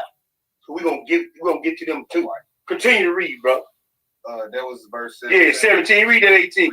Yeah, we're going down to 25. For thus said the Lord that created the heavens, Uh-huh. God himself that formed the earth and made it. He hath established. He created it not in vain. That's right, brother. He formed it to be inhabited. And it's gonna be inhabited. Go ahead. I am the Lord, and there is none else. There is none else. Go ahead. I have spoken in secret. I have not spoken. I have not spoken. So he ain't trying to hide this. Go ahead. In a dark place of the earth. I said not unto the seed of Jacob. Seek ye me in vain. Man, something wrong with your Bible. Because he said, I said not unto everybody. Nah, unto the seed of To Jacob. the Gentile. To the seed of Jacob. Hamite, Seed of Jacob. Edomite. Jacob. Okay. He said, I said not unto the seed of Jacob. What? Seek ye me in vain. I, the Lord, spake in righteousness. Yeah. I declare the things that are right. I declare the things that are right. So don't holler at me about what about the Gentiles? What about them? He said he declared the things that are right. And it's right in his eye that we run it. Now, go ahead and read, bro. Assemble yourselves and come. Yay. Draw near together. Ye that are escaped of the nation. Escaped of the who? Nation. Now, who is that? Sound like Israel to me. Go ahead and read. They have no knowledge that that set up wood of their graven image. Right. And pray unto a God that cannot save. Yeah, they do it all the time. Go ahead and read. Tell ye and bring them near. Yea, let them take counsel together. Yea. Who have declared this from ancient times? Who had declared this from ancient time, even before the world was created? Psalm 55, man, he said, me and the Father took sweet counsel together. You hear? He said, man, I walk with him in company, man. Go ahead and read. Who have told it from that time? Yeah. Have not I the Lord? Have not I, the most high, yo, they wild, hey. Go ahead and read. And there is no God else beside me. No, sir. Go ahead. A just God and a Savior. A just God. So this is just in the eyes of the Most High. Go ahead and read. There is none beside me. There is none beside me. Look unto me. Uh-huh. Be ye saved. Yeah. All the ends of the earth. For I am God. Uh-huh. There is none else. There is none else. I have sworn by myself. I have sworn by myself. The word is gone out of my mouth. It's righteous. Now, we read that Isaiah 55. When the word go out of his mouth, it ain't coming back, boy. He said, the word is going out of my mouth in righteousness. Finish that out. That's all right. And shall not return. And shall not return. That unto me every knee shall bow, and Yes, every sir. tongue shall swear. And every tongue shall swear. Surely, Surely. one say, Uh-huh. in the Lord I have righteousness and strength. Yeah. Even to him shall men come, Uh-huh. and all that are incensed against him shall be ashamed. And all that's all well, read that 25. Go ahead. And Read. in Yahweh shall all the seed of Israel be justified, Shall all the seed of Israel be justified in what? and shall glory. And shall glory. Are y'all reading the same book I'm reading? Now, do that sound like we all equal? Do that sound like we all on the same plane? Don't sound like it to me. But we're gonna go a little You're bit not even on the same plane in his kingdom. No, surely. You, Like I said, this is crazy. I'm telling you. But you know what? It's good. This for all the naysayers. And like I said, I'm gonna say it like I said it at the class. When you get out your feelings, you heard. When everything calm down, when you get through being mad at your brother T and your brother the young lion, go back through these scriptures and see what the Most High tell you. When you get out your feelings, now, cause right now you're feeling. Cause you think we hollering hate. You think we calling ourselves something. No, we reading scriptures. Right. And now one time, I'm gonna throw this out there. Because people hear you talking like this, and this is the first conclusion that they always jump to. Well, are y'all saying that Gentiles can't get in the kingdom? We ain't said that. What this video been on with an hour, 20 minutes, Right. 20 minutes and count. Right. You ain't heard us say that since this video started. No. Nope. All right. So don't put those words. No, don't put that jacket on up. Let's go to the next place, bro. Let's go to Isaiah. So you in Isaiah 45, flip over to 61. And we're going to read something else. We're going to pick it up at the one. Now, I'm going to say this right here. If you looking at this through a Sunday Christian lens, reading this scripture we finna read, but we're going to slow it down a little tape for you. But if you've ever read this scripture and you looking at it through a Sunday Christian lens, and I'm talking to the ones who know they Israel, okay? If you look at it, you've been looking at this Sunday Christian lens, we're gonna break this scripture down to you and for you, all right? Now go ahead and pick it up. Isaiah 61:1, what do it say? The Spirit of the Lord Yah is upon me, Uh-huh. because the Lord have anointed me to preach good tidings unto the meek. Uh-huh. He have sent me to bind up the broken heart, Uh-huh. to proclaim liberty to the captives. Stop. When has the Gentile been in captivity? When has the Moabite been in captivity? When has the Edomite been in captivity? Now, when he read this over in the New Testament in Luke, he closed the book up on half this verse. But we gonna finish this verse. He said, "I'll come to set liberty to them that were captive." Now, when Yeshua came into the world and he died on the cross, you hear me? Was the Gentiles in captivity then? Or were we in captivity? Now, that Sunday Christian lens won't show you that. That God loves everybody won't show you that. That God loved the whole world, John 3:16, that lens right there won't show you that. Nah. You see what I'm saying? Nah. That there's no difference between the Jew and the Greek lens won't show you that either. Well, I'm going to ask a question like I did before. Is Paul schizophrenic? Right. And this man was a Torah scholar. Come on, bro. Come on, bro. So if we take that verse to mean what y'all say it means, Then he just contradicted. Well, then ain't no- Deuteronomy 76, That's right, bro. Ezra, 2nd Ezra 6 and 9. All the scriptures we've been reading tonight. All that. Because here's the thing. He said there's neither Jew nor Greek, bond nor free. He said there's male nor female. So are we trans? So all we all gender neutral in the Right. house. We all gender neutral. And then there's no bond or free, but your ass still here in America as a slave. Come on, bro. Come on, bro. So you got to understand what you're reading. He said, I've come to set liberty them that are captives. Continue to read, my young brother. It says, and the opening of the prison to them that are bound. Who is filling up the jail? Is the Mr. Gentile filling up the jail? Is the Asian filling the jails up? To set liberty to them that are bound. Go ahead and read. To proclaim the acceptable year of Yahweh. Oh, we read on that Thessalonians when he come back with his mighty angels. Then go ahead and read. And the day of vengeance Oh. of our God. Now we read day of vengeance 3 or 4 times, new and old. So now, who is he coming back to set up? Who is he coming back to take down? Go ahead and read. To comfort all that mourn. And where? In Zion. Cover all the morning. Who? In Zion. So now, he just killed it, made it plain for all you want. Well, he coming back to love everybody. He just killed it. He said for the ones that mourn in Zion, for the captives of Zion, for the meek of Zion, for them that are bound in Zion. Go ahead and read, brother. To appoint unto them that mourn in Zion, to give unto them beauty for ashes. To them. So he just singled out a specific people. To them that mourn in Zion. Go ahead and read. The oil of joy for mourning, The garment of praise for the spirit of heaviness, yes, sir. that they might be called trees of righteousness, the planting of Yahweh. Now who is in the vineyard? Who's the vineyard of the Lord of hope? Right. Who's in it? That's just Isaiah real. 5, man. Who are you talking about in Isaiah 5? That's just real. That's That's another it. name for Israel. That's it. So ain't no, and I don't want to hear about no grafting in. Because we're gonna deal with that here in a little bit near future. But go ahead and read, bro. They that verse 4. Uh-huh. And they shall build the old waste. They're gonna build the old way places in England. The old waste. Uh-huh. They shall raise up the former desolation. Yay. And they shall repair the waste cities. The Gentile cities ain't waste. They ain't desolate. When Antiochus came and he desolated our temple, the Romans tore Jerusalem down to the ground. Ain't nobody told him. When he went on and told nobody stuff.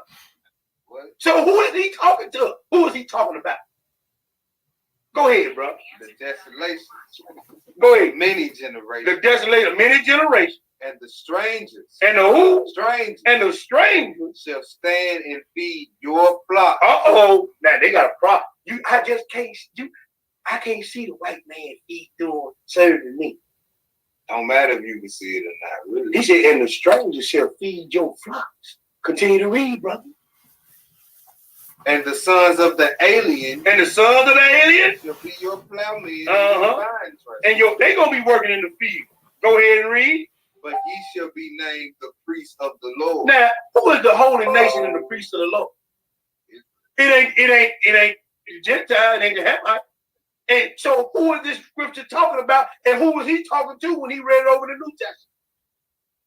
Go ahead and read. Men shall call you the ministers of our God. Yes, sir. Then he said we got the minister of the law. Okay, go ahead and read. And ye shall eat the riches of the Gentiles. Uh-oh. Time to give it up. Now it's gonna be a real jack move gonna take place. It's gonna be a jack move take place. He said you're gonna eat the riches of the Gentiles. Just like when our forefathers left Egypt. He gonna do it only on a bigger, much larger scale. Right. When we was time for us to roll, I gotta get that. Yeah. You hear me? He said you're gonna be spoiled. That's right. That don't mean we gonna ask you now. We Taking it. You hear me? We Bill taking Gates, it. I'm taking your Buffett, I'm taking your, you hear me? All you big wigs, I got to get that, man. It's mine anyway. Just like how we snatched who we are back from y'all. Yeah. We Come on, taking bro. that back. I got to get that, man. Everything's I ours. need that. You hear me? Continue to read. It says, for your shame Nah, I'm gonna finish that. You Read should it out. eat the riches of the Gentiles. You shall eat the riches of the Gentile. And in their glory shall ye boast yourself. Now who gonna have the bragging rights? Yeah. See, in their glory shall you boast yourself. Cause why? Continue to read. Boasting, Spoiling, doing all that. devouring, Yeah. killing, everything. Y'all gonna be in the field and we ain't. And don't go get me my lemonade like Bro Ward said. Hurry up. Get my lemonade, man. Kind of hollow. Get that fan moving with it. Hurry up and do it. Go ahead. For your shame ye shall have double. For your shame, you gonna have double. And for your confusion, Yay. they shall rejoice in their portion. Come on, bro. Therefore, in their land they shall possess the double. In their land, talking about our land, we gonna possess the double. Everlasting joy shall be unto them. That is again. It ain't gonna stop there with that perpetuity again. Go ahead. For I, the Lord, love judgment. I, the Lord, love judge. This right judgment to the Most High. Go ahead. I hate robbery. I hate burnt off. Oh, so y'all done robbed, stole, and killed. I hate rob. Y'all done took what we had when they came and sacked Jerusalem. They took all our holy vessels out. Got to get that back too, partner. Go ahead. So everything that's up under that Vatican over there, Jack move, give it up smooth. Go ahead.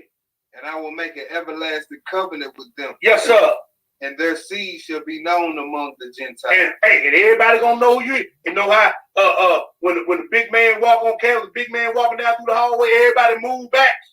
Yeah, man, that's gonna be move, man. Move back up. Yeah, ain't gonna be no more of our young men being intimidated by these pigs. No, ain't gonna be no more of that. Nah, man, you better not mess with them. they head gonna be down. Yeah, that's right. They gonna acknowledge your seed. Yeah, that feeling gonna come up on them when they Right. that same feeling that Come on, bro. us, that's gonna come up on them. Come on, bro. See, ain't gonna be no more putting no fear in the children of Israel.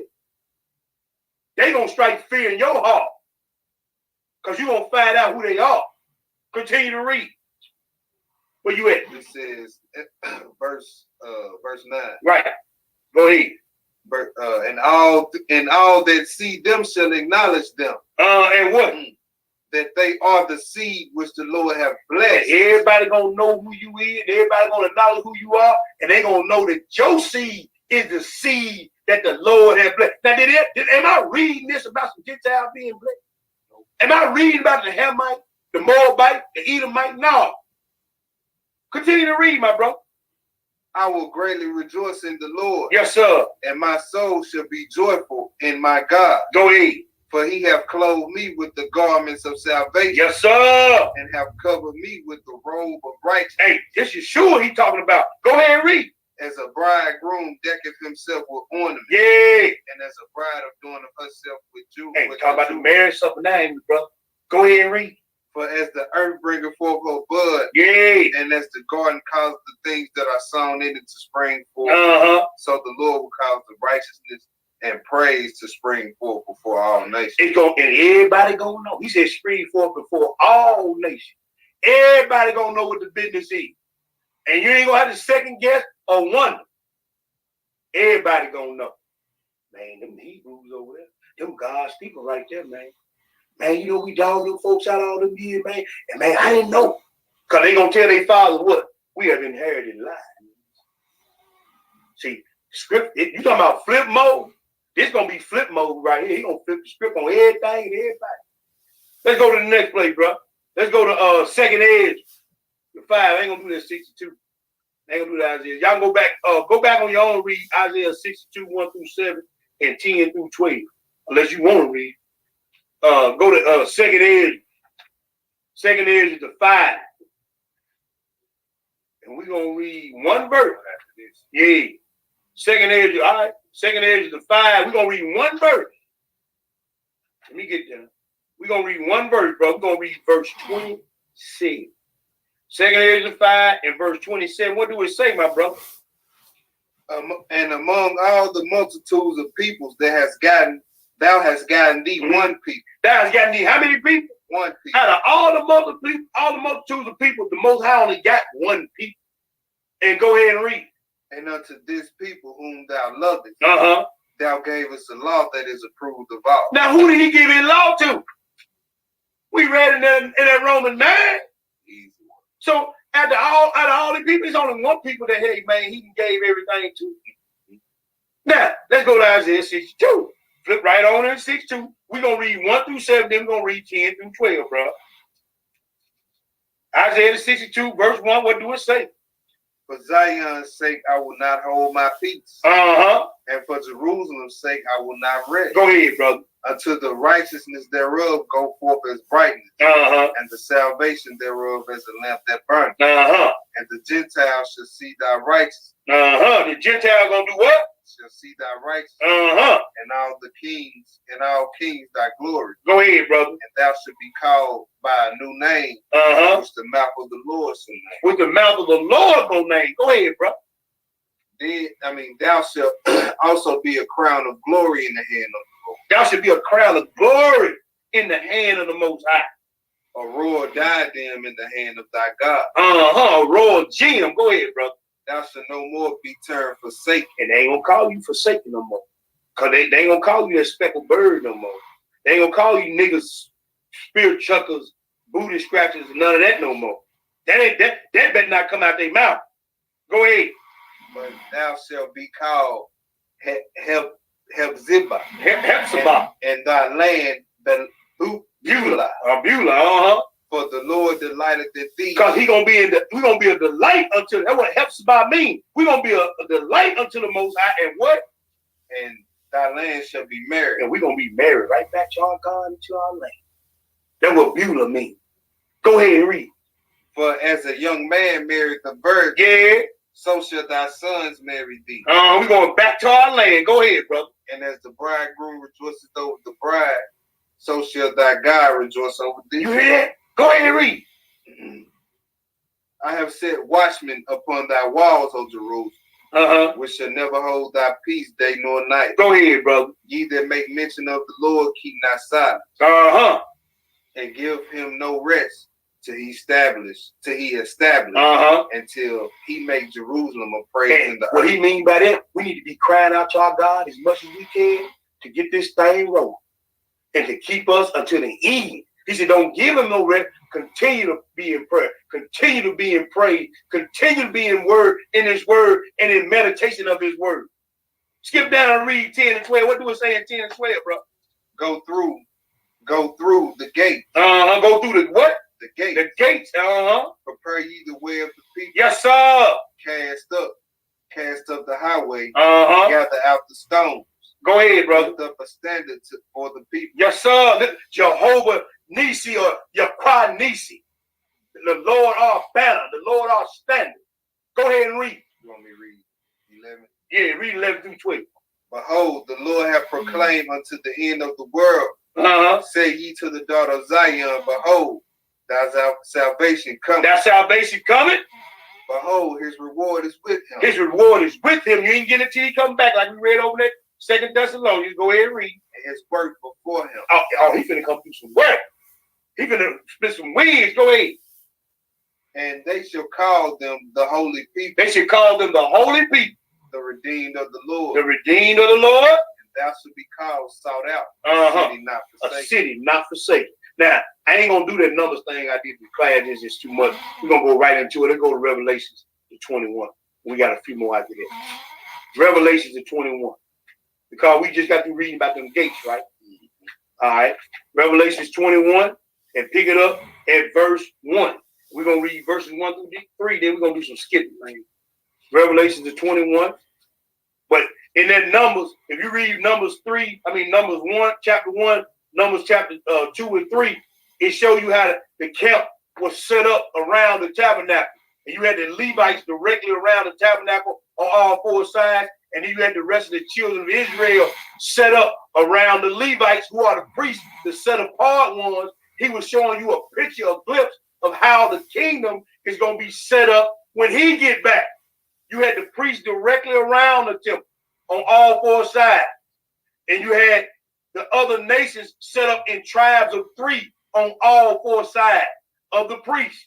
So you got the tabernacle in the middle, the priest, which we are a nation of priests now, and the other tribes set up around the tabernacle. So now he was just showing you then how the kingdom, when he gets back, is going to be set up. But you can read all that in Numbers chapter 1, Numbers chapter 2, and Numbers chapter 3. It's just too much to go through at this time in this setting. So we're going to just give you some homework to do and get back with you on that if you got any questions. Go to Revelations 21 and pick it up at verse 1. I'm sorry, verse 10 through 15. I'm just going to throw it off.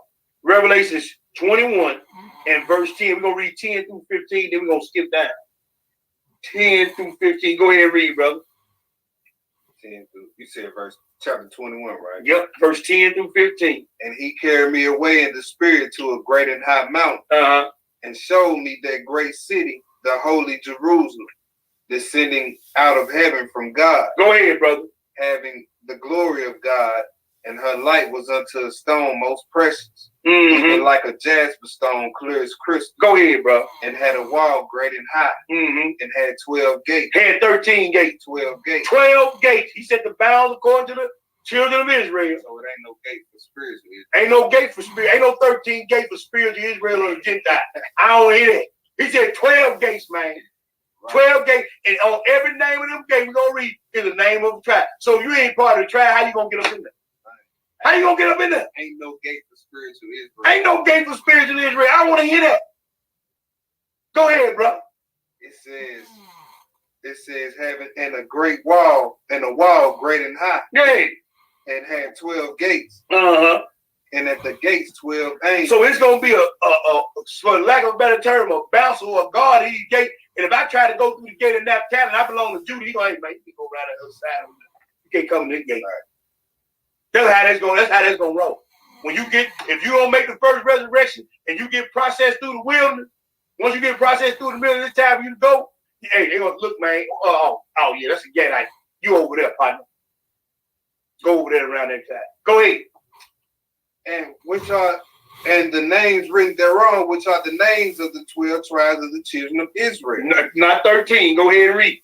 On the east 3 gate. On the east 3 gates, this is how, if you go back and read that number, chapter 1, chapter 2, and chapter 3, this is how the camp was set up as well.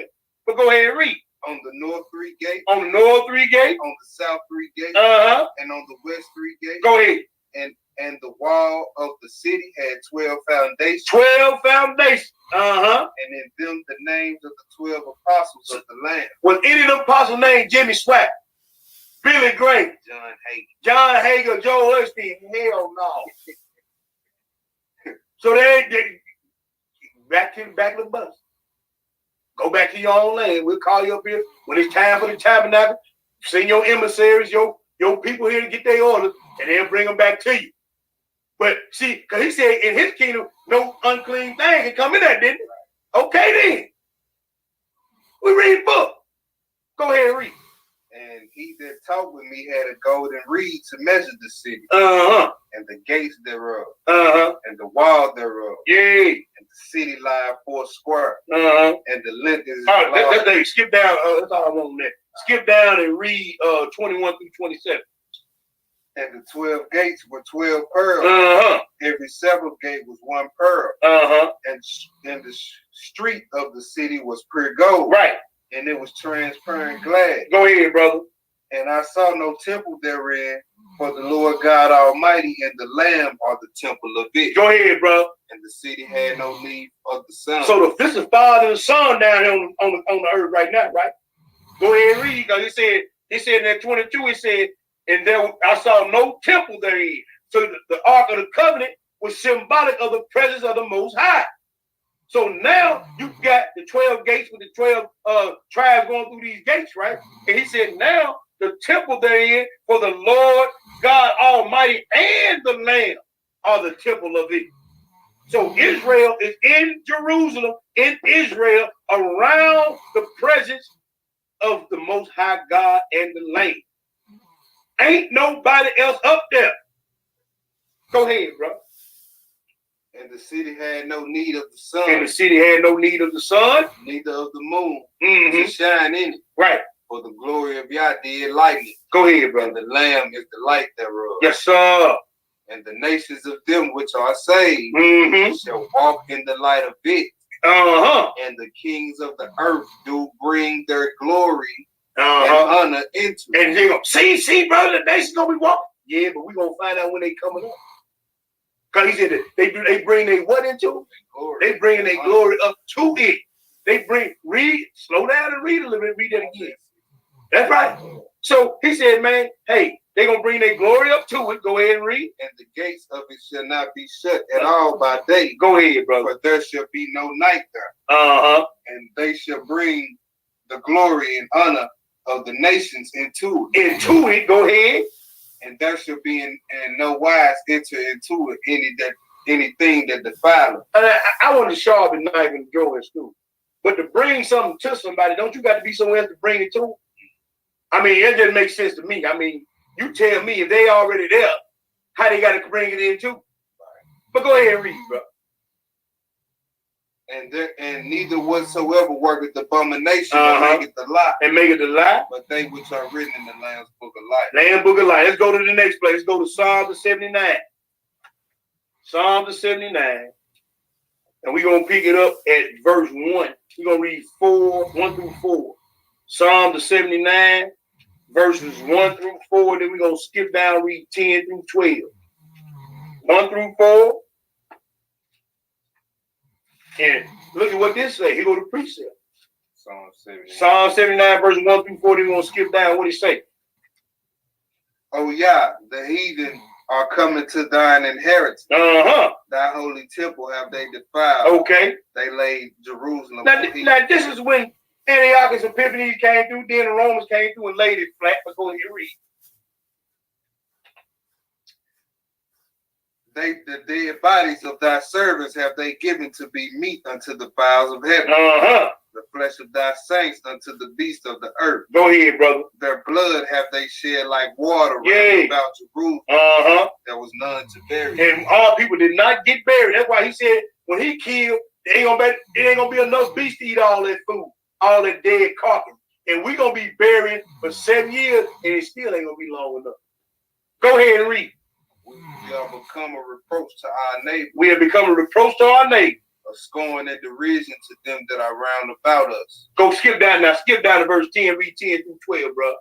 Therefore, wherefore should the heathen say, where is their God? See, and they think we forsaken that. But go ahead and read. Let him be known among the heathen in our sight by the revenging of the blood of thy servants which is shed. And he said, we done read that over and over, and he gonna revenge the blood. Go ahead and read. Let the sign of the prisoner come before thee. Uh-huh. According to the greatness of thy power. Uh-huh. Preserve thou those that are appointed to die. Now we read that in Isaiah 61. Go ahead and read. And render unto our neighbors sevenfold into their bosom their reproach. Yes, sir. Wherefore they have reproached thee, O Lord. They have reproached thee, O Lord. What? So we thy people and sheep of thy pasture will give thee thanks forever. We will show forth thy praise to all generations. Now, if you said you're gonna be rejoicing on some dead heathen nowadays, folks would think you was a hate mob.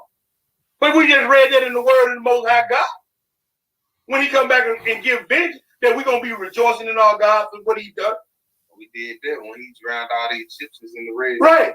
And when them Maccabees was cracking wings, when they rejoicing then, Right. What you think the dedication about? that's what I'm saying. So, but you read that to people nowadays, they think you a hate mob. But we reading this holy Bible that everybody turn around so they read all that. We reading what's in it. Yeah. A lot of countries, Israelites still reading these scriptures through a Sunday Christian lean. Christianity lens. Yeah, man. Through a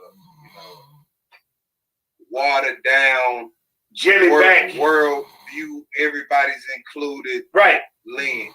And see, they even got that bad in sport now. Even when the little kids playing football, everybody get a trophy. He ain't did no way to get a trophy. Right. He get a trophy just for being on Just be on the team. A participation. How you participate if you sat on the bench all season? Right. You been at ease, but you get rewarded too. Right. Yeah, you got a reward for you, not the one you think. Yeah. You've been sitting on the bench all year. Yeah, man. Let's go to Lamentation. Got one verse there. See, that's the crazy stuff, man, that people fall for when you ain't reading this thing through the proper eyesight or the proper lens, so to speak. Lamentations 1 and verse 10. We're going to read one verse here. What do it say? We about to wrap this thing up. We got 3 more after this, y'all. Lamentations 1 and verse 10. What do it say? The adversary has spread out his hand upon all her pleasant things. And, hey, they got all our stuff. They came and took all our stuff. They got them up under them catacombs, up under the Vatican, with all them butt top burglars and booty bats, defiling our stuff. Go ahead and read. For she have seen that the heathen entered into her sanctuary, Yeah. whom thou didst command that they should not enter into thy Now, congregation. they should not do what? Enter into thy congregation. Ain't no heathen. Ain't no 13th gate for the Gentile. Right. I'm sorry. It is what it is.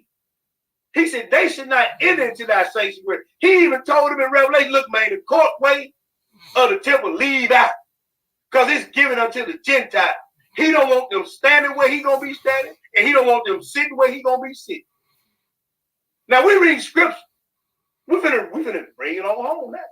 He said that, hey, they should not enter into thy sanctuary, right? And what? They should not enter into thy congregation. All right, now let's go to Luke the 21. Go to the new book. Now maybe y'all believe it, if you should see. Luke 21. Luke the 21. Go ahead and read 19 through 24, bro. Luke the 21, verse 19 through 21. What do it say? In your patience possess ye your soul. Now we read that in that Revelation 13. Go ahead and read. And when ye shall see Jerusalem compassed with armies, then know that the desolation thereof is nigh. Hold up, bro. I gotta say this here. Now Antiochus came through there and tore it down, didn't he? Slaughtered a hog on the altar, right? He killed our beloved elder Eleazar, right? Killed the woman and her 7 sons, didn't he? Then he went to war with the Maccabees, right? Then Rome came and tore Jerusalem down to the ground. He said won't be one stone left on another. Why in the world is he gonna let them come into Jerusalem and live there? Right. That don't even make no sense. Right. That don't make no sense to me. Right. Why would he let them come in Jerusalem? They came and defiled the temple, took all our stuff out of the temple, killing our people. The women that were circumcising their children was hanging the kids, killing the babies, threw them off a cliff. Rome came and laid Jerusalem flat, but they gonna get to come up in there and live there. That don't make no sense. Did he say he loved righteous judge?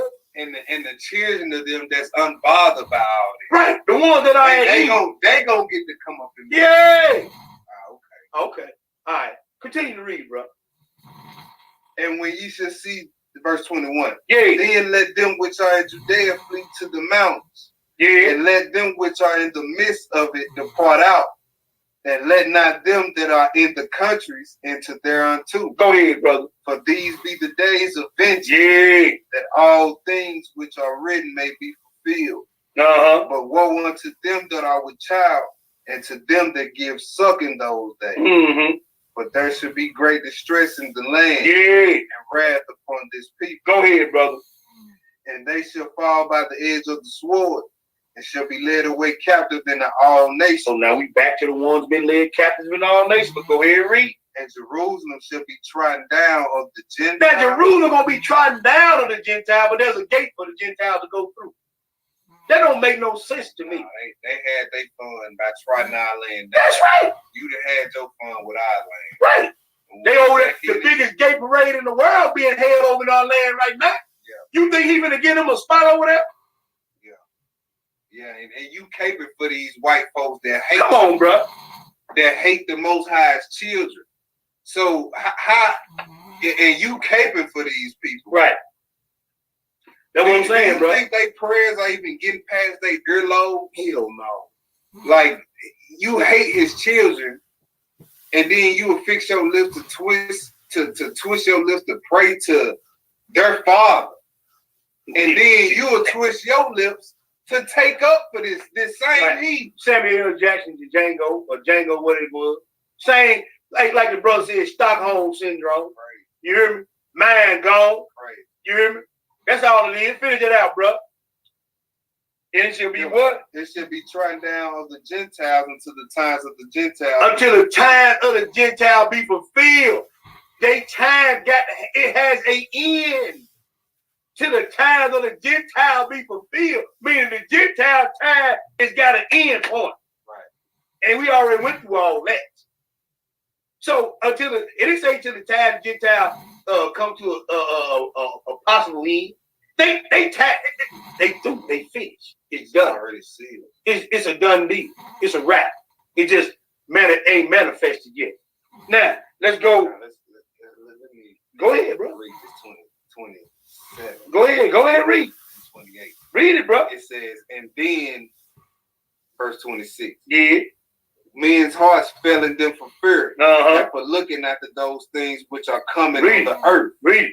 For the powers of the heavens shall be shaken. Yes, sir.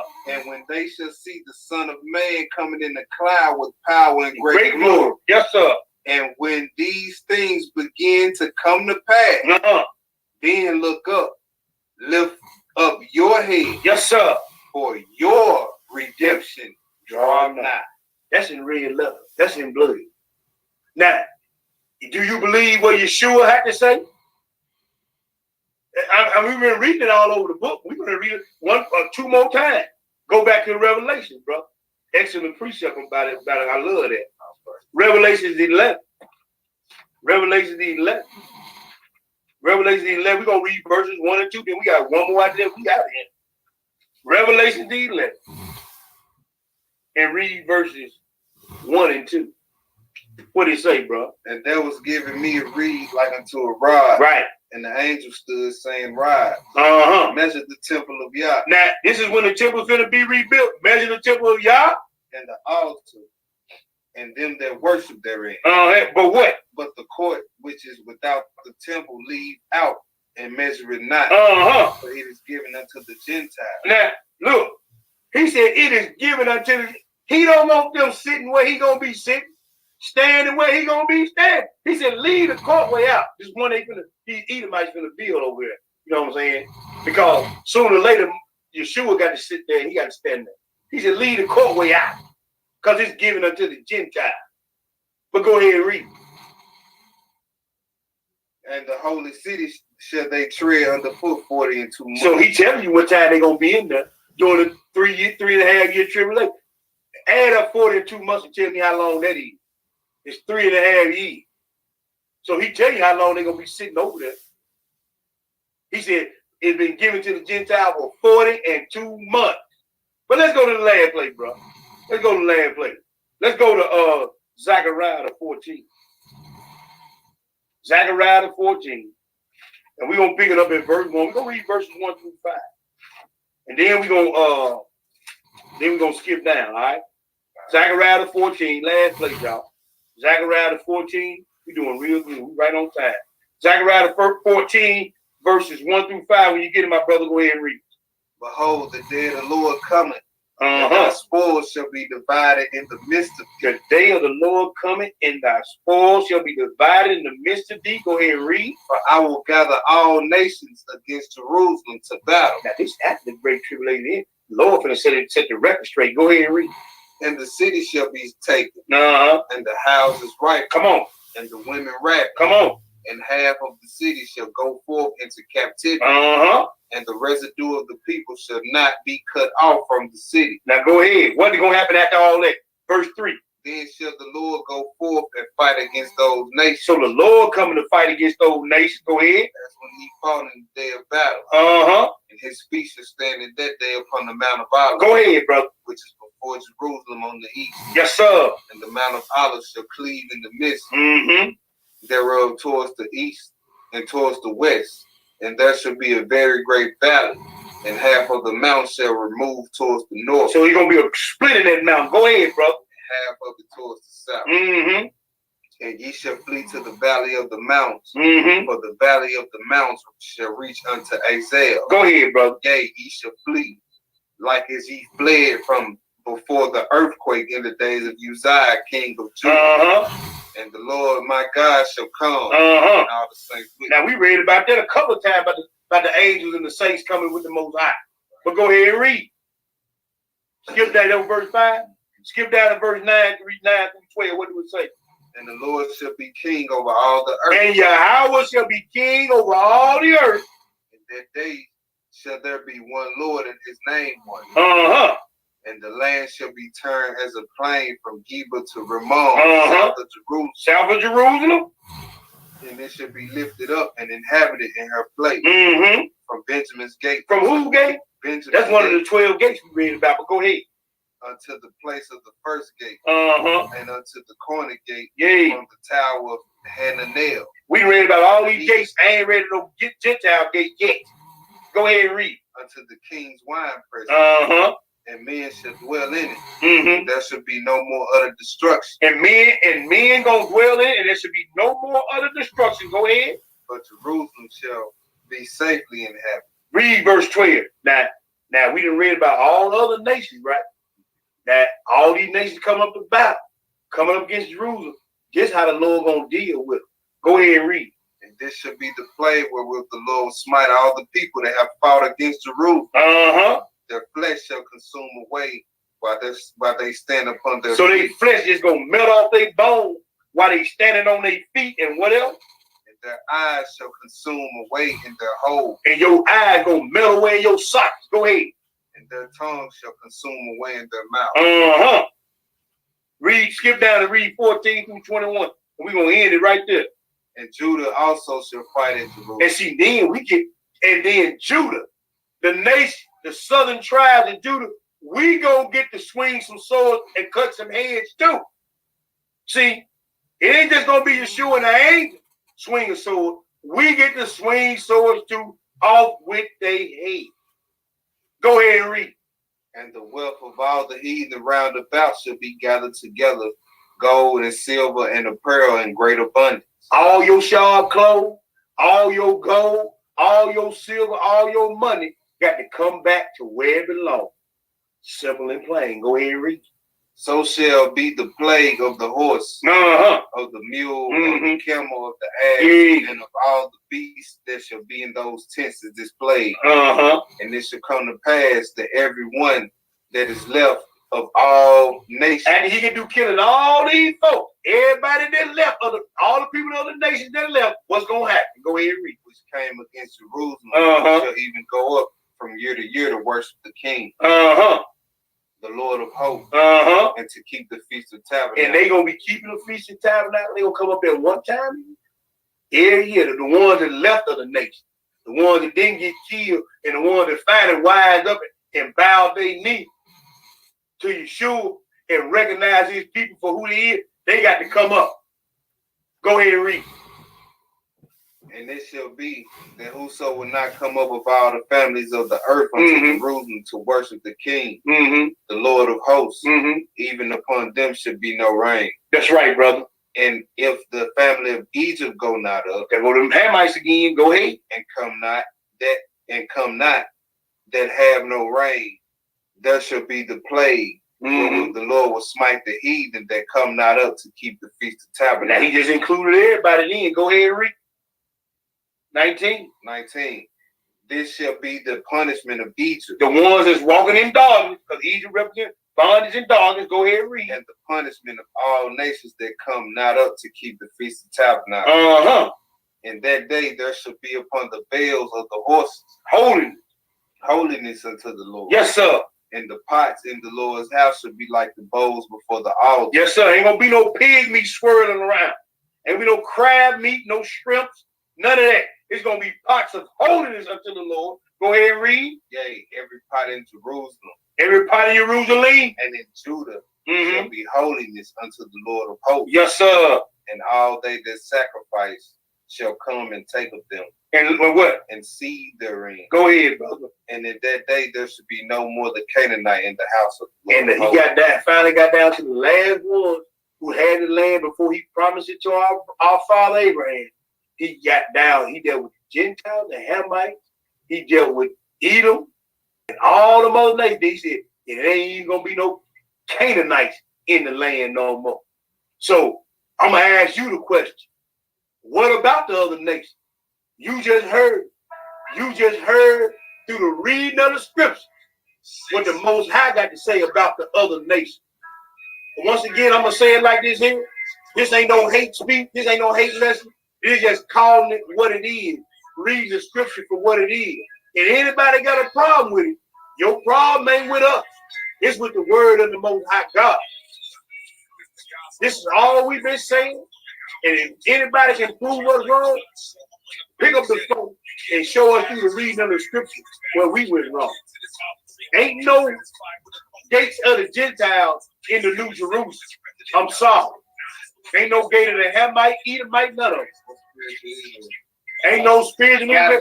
The only spirit of Israel gonna be in Israel is the Israelites, flesh and blood Israelites, that have become spiritually conscious and believe in the commandment and Yeshua. All praise. Oh, wait a minute. Hold up. I forgot. Pentecost. Coming up next Sunday. Not this Sunday, but next Sunday. Pentecost in Memphis is on. I know we got some brews confirmed to come down. We look forward to seeing our brothers and sisters coming down. Anybody that want to come, you're more than welcome to come fellowship with us. We'll be posting the information. I'm going to go ahead and tell you what it is. It's 2757 South Mendenhall Road in Memphis, Tennessee.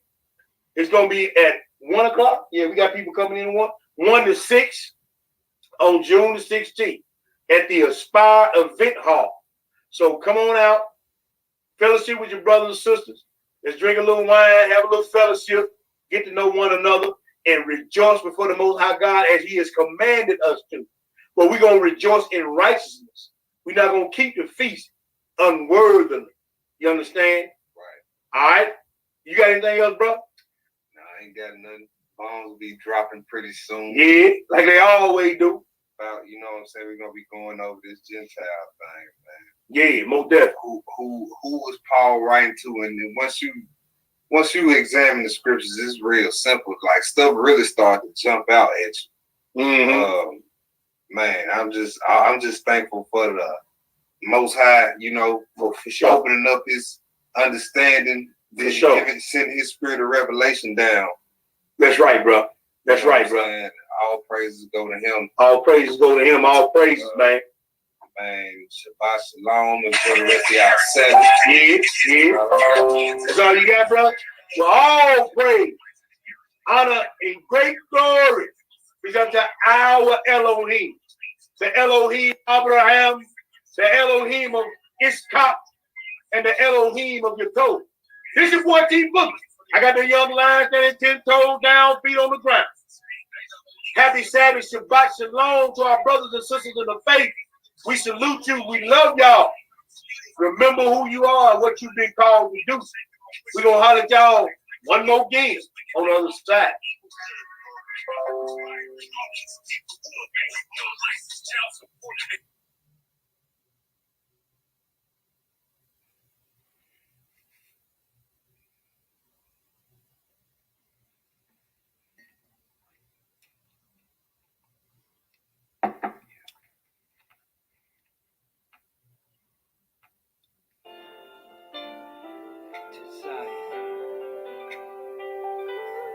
I was lost, but now I'm found.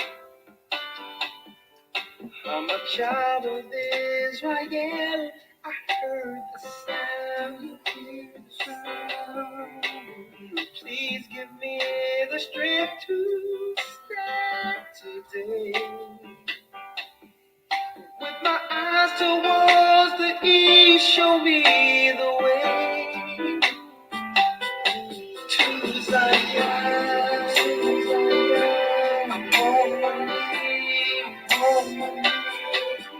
laying my life on the line. I'm begging, please, to Zion. Please don't let me fall. Give me the strength. Place my feet, Lord, guide my path. Show me the way to Zion. I opened up the book and see that the apple of your eye including me. And through the tribulation, I know I must stand. For a new heaven, a new earth, show me the way to Zion. I'm on my knees, laying my life on the line. I'm begging, please, please don't let me fall. Give me strength. Place my feet, guide my path. Show me the way to Zion. I feel the Spirit calling me, drawing me back home. Oh, it's something with my family. I know we won't be long. One day you're gonna look for me, and I'll be gone home. Yeah, it's when it's calling us back home to Zion. I'm on my knees. I lay down my life. I'm begging, please don't let me go. Give me the strength. Give me the strength. Let my feet guide my path. Way to Zion. I'm on my knees, laying my life on the line. I'm begging, please don't let me fall. Give me strength. Place my feet, guide my path. Show me the way to Zion.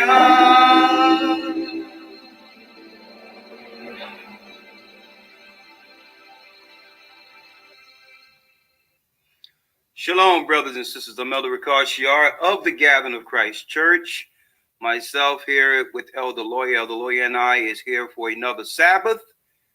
All praises be the Most High, Ahaya Bahashim Yeshaya Wabiwak. We're here for another Sabbath with a new, timely lesson. It's not going to be anything too much different than what we teach this time of year, but we're going to bring a greater perspective to this so-called holiday called Easter. Okay, but before we begin, let me first say shalom to my brothers and sisters who diligently follow the church, and we thank you for your dedication and your participation with the church every Sabbath. So I would like to say thanks to all you brothers and sisters who are here to the end. You've been here for a long time, and you're standing firm, and I'd like to thank you, and I humbly appreciate all you bring to the table. Okay, keep in mind, we are a body. It's called the Gathering of Christ Church. It's not about one person. We're many members of the same body, and that body is Christ. Yeshua is his name. He was sacrificed for the sins of the children of Israel. Okay. Now, as you come in, please hit the like button. That way, others out there will know that our Sabbath has begun. Okay. Now, before I go into anything, right, let's first do our Hebrew credo. Okay. And that's Shema Yasha Allah. Hear, O Israel, the Lord our God is one. Okay. Shema Yasha Allah Ahaya Alahaya Nawa Ahaya Akkad. Shema Yasha Allah Ahaya Alahaya Nawa Ahaya Akkad. Shema Yasha Allah Ahaya Alahaya Nawa Ahaya Akkad. Shema Yasha Allah Ahaya Alahaya Nawa Ahaya Akkad. Shema Yasha'Allah Ahaya Alahaya Nawa Ahaya Akkad. Shema Yasha'Allah Ahaya Alahaya Nawa Ahaya Chad. Hear, O Israel, the Lord our God is one. Hear, O Israel, the Lord our God is one. Okay, shalom, brothers and sisters. Again, I'm Elder Ricard Shaw of the Gathering of Christ Church. And today our lesson will be on Easter, actually, a so-called holy day. See, they call it holiday to throw the majority of the unlearned off in the earth, to make you believe it's not a holy day. That's what holy means, or I is synonymous with why. Easter this coming Sunday is an actual holy day, okay? And it isn't exactly what Christians have been telling their followers. Hence, our lesson today will be titled Easter symbolism. Satanists are now reclaiming Easter. Satanists want their Easter back, okay? And while shining a light on this, the statement or the description of this whole thing is Christian leaders has deceived their followers. Okay. Now why do I make a blanket statement like that and say, well, Christian leaders has deceived their followers? There's no excuse for Christian pastors to deny the truth of this Bible anymore.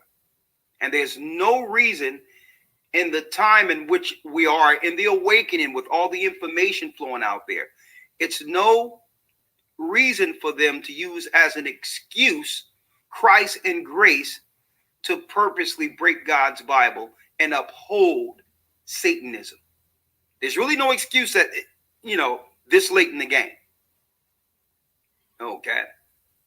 Now, usually I like to get it up to about 1,000 people or near 1,000 before going into the lesson, because I don't want people coming in and asking, well, what is this about? So what I would like to do for a couple of minutes right before we go in, Elder Lawyer. Yes, sir. Personally, I would like to talk about, real quick, a few phone calls that stood out this week. Okay. And thank you for doing the Sabbath for me. Unfortunately, the radio show. Unfortunately, I wasn't able to be there. I'll be back next week, of course, on the radio broadcast while in Florida. We'll be in Florida all of next week, and we'll be going into the congregation and sitting down with Elder Fresnel and all the brothers and sisters in Florida next weekend, next Sabbath. So be ready for that, you brothers and sisters in Florida. Okay, I know I've been pushing back, moving the bar for a while now, but finally the elders of the Gathering of Christ Church will be, and we come in with a whole band of people, will be in the Florida area this next Sabbath. I wanted to announce that. But in the midst of my week, I took a few phone calls. One phone call, and again, stay here through the end all the way through the end of this lesson, and you'll get the details if you're in the Florida area on how to congregate with us if you would like. Okay. Now, took a few phone calls this week, and a few stood out. One stood out. A brother called me. I think what was that? Friday. Yesterday, a matter of fact. A brother called in concern of his family. I had my phone up because usually I keep it up during the day in case brothers and sisters may call concerning anything with the church. I keep it up so I can answer calls. And out of nowhere, this was about near 1 o'clock yesterday. A brother called me and asked, well, what exactly are we? Right? And I asked the brother, I don't understand what you mean. What exactly are we, brother? You've called me, so obviously you know something about us. So the brother said, well, I need to know, are you a religion? I'm like, well, it depends on what perspective you're coming from. Well, people who don't know us, seeing us read out of the Bible, would believe that it's a religion. Okay, so if you're going to say, well, Bible believers are a religion, from your perspective, we can be deemed that, right? but we believe in God. Okay, we believe in Christ as our Savior. Okay, but this is not a religious belief as you know it today. We are actually, through bloodline, the children of God. We religiously believe or know beyond any shadow of a doubt that our people who've suffered by the hands of the Romans throughout the earth are in fact the lost sheep of the house of Israel. You right? He says, well, I'm concerned. And I'm like, brother, what is the concern? He says, well, my brother religiously watches your videos, and he's changing in a lot of different ways. And I'm just alarmed with, him thinking about going someplace else if need be and not be in America and do this, that, and the other. So I broke him down one point at a time. I'm not going to make the whole lesson on this, but I'm sure brothers and sisters out there, be it on either side, those that are looking at the videos or their family members, has experienced this from one angle or the other, and want to know, well, what is this? What's so important concerning this that it's changing the person I know, right? This is how some people are looking at it who don't understand it. He's changing. He don't go to some of the functions he used to go to. He don't act the way he used to, and I'm alarmed. And I'm afraid that this might be some type of cult or something. I'm like, brother, you have the right to be alarmed. Okay, you have the right to be concerned. That shows you love your brother, understandably. But you don't have to worry about us. So I ticked all the boxes for the brother. I said, listen, what you're seeing is a phenomenon when someone understands and begin to realize their calling with the Most High God. That's what you're seeing in your brother. The change is outside of us. And I can say definitively that change is on the outside of me, because I remember going through what your brother is going through right now. Okay. When I first heard the word, I could do nothing else. When I realized that I was a child of God and understood that the Bible related to me, I felt that it was time to do a lot of catching up. I was deceived in the Christian church, and it was time to catch up. So I began to inundate myself with history, biblical history, filling in the blanks. It had nothing. My teacher was just a facilitator or a porter at the door. But once the Spirit began to open, and my perspective changed, it was on me at that point. I began to just delve into this Bible like never before. And my family, the family didn't understand it. I'm like, so that's what you have to understand, that this spiritual phenomenon, and this is the problem. Brothers and sisters out there claim to be spiritual all the time. They claim they follow God. But when God is actually intervening in someone's life, they would like to look at man or something else. Do you believe in God or not? Do you believe that God has a hand on him? Okay, so, because keep in mind, not once have you seen anything negative concerning the brother. He's not talking about harming anyone. He's not talking about sinning against anyone.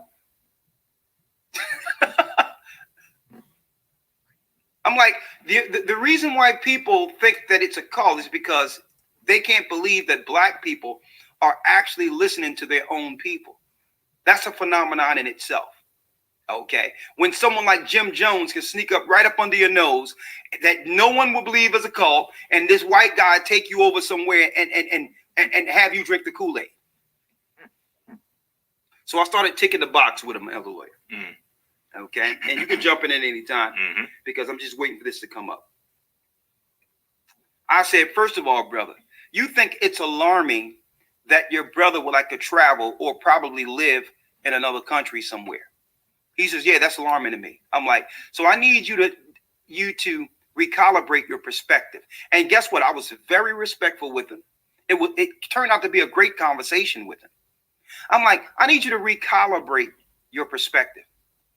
So if your brother was to join the military and get shipped off to another country to live, to kill in the name of the country, you would have no concerns about him being someplace else. But he's following the Most High, and through that is searching for himself, and through that exploring beyond his captive confines without being sent out to harm anyone, and you think something is wrong with him. But it's okay if he was to join the military and be based someplace you've never known before and kill in the name of the country, or get killed. They could send him back in a box, and you would feel nothing, like nothing was wrong with him dying in another country. So you need to recalibrate your perspective, brother. That's what I said. Recalibrate that. Okay? Recalibrate that. Because what you think is acceptable is the cult. Okay? And I'm like, so think about this. I'm like, brother, you live where I live. Usually we grew up in the hood, right? He said, yes. I'm like, okay. How many of the people that are sucking our communities dry monetarily comes from America? When you look at your Chinese stores, your Asian stores, your Arab stores, how many of these people are from someplace else? He says, well, the majority of them, East Indians or whatever, even Africans. I'm like, okay, case in point. So you are alarmed that your brother may go someplace else when everyone here is from someplace else. That's number one. And number two, I need you to think about this. Only slaves get alarmed with someone actually going into another country. Other nations don't have that issue. They're used to traveling everywhere freely. Only a slave is alarmed that if their family member is going somewhere else without master sending them. Mm-hmm. You're not supposed to think for yourself and be able to just, repatriate or expat yourself, or not even expat, repatriate yourself to another location freely as a free person. What's wrong with your thinking? Okay, when everyone is coming into your community, these strangers are setting up stores and from someplace else, and no one asked, and none of their family from overseas asked, where are you going? Are you leaving? Are you going into a cult? So what's wrong with our mentality, brother? I need you to really think about that. And I'm like, listen, what intimidates you, brother, is that your brother has rose above the war of ignorance. There's a war to keep us in ignorance. He has rose above that and has become a free thinker. That's what's going on, okay? To me, I'm a recluse. Less is better. And I made sure I let the brother know, listen, I'm not staying in no one's house, and no one is staying in my house. I'm not trying to set up no compound. I'm not telling people to come be under me. You got to be crazy. I'm not into that. You follow the Most High freely. No one is paying me to live someplace. You're not paying me to go someplace. None of that crap. We're not living. I'm not setting up a compound somewhere of the Gathering of Christ Church overseas. That's a recipe for disaster, don't you think? And he started laughing. I'm like, brother, I'm just like you. But like your brother, I have rose above the war of ignorance. I refuse to deal in ignorance anymore. I'm seeking my God, the God of Israel, like we sought him before getting freed in ancient Egypt. I'm like, brother, it's time. And that's why it's timely that I'm wearing this shirt today. Time is running out. That's right. I'm like, brother, listen, he should be more concerned with you. Okay. He don't go to functions and he's not like, and then he says, well, what about his wife? And I'm like, listen, that's good that the brother have a wife. And it's good that his wife know that she has a man that will obey God and love her like Christ loved the church. That's good. I'm like, now, if you think this, now if she's running around with an attitude because he no longer eat her pork chops anymore or her unclean food, then that's something she has to get over, because Christ said, remember Lot's wife. Christ said, remembers Lot's wife.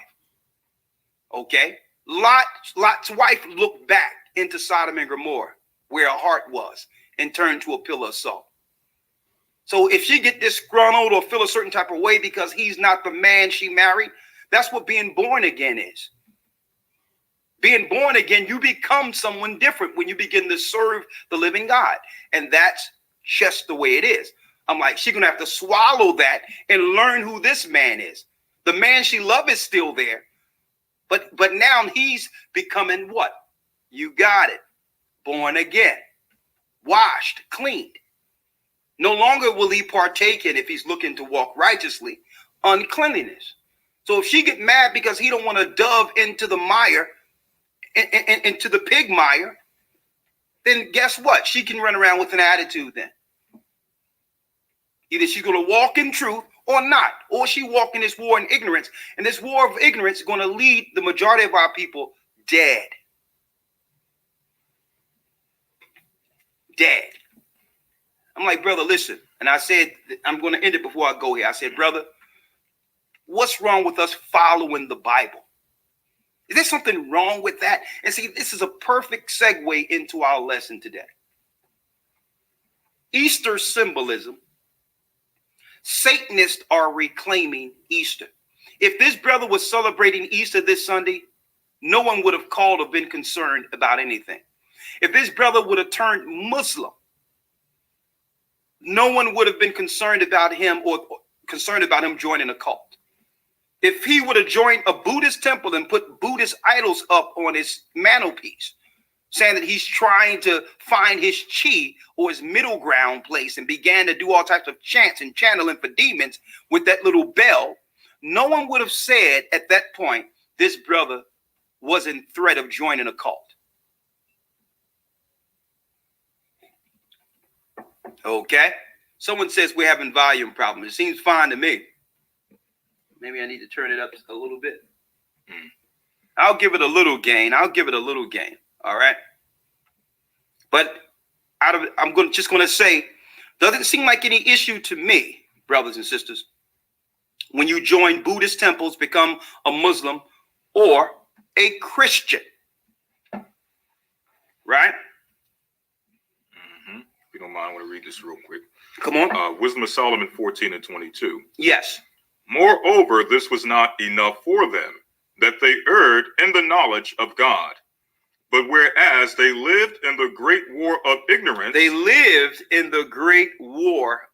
ignorance, those so great plagues called they peace. And the plagues, which is really the curses we see from living in this ignorance, we began to call normal. Exactly. Families don't stay together. It's total dysfunction within our communities, but yet we deem that normal. We call that peace. But when you get a brother who began to connect with the Most High, and the Most High is actually, believe it or not, the Most High is calling that man out of it to save the ignorant, to help your family.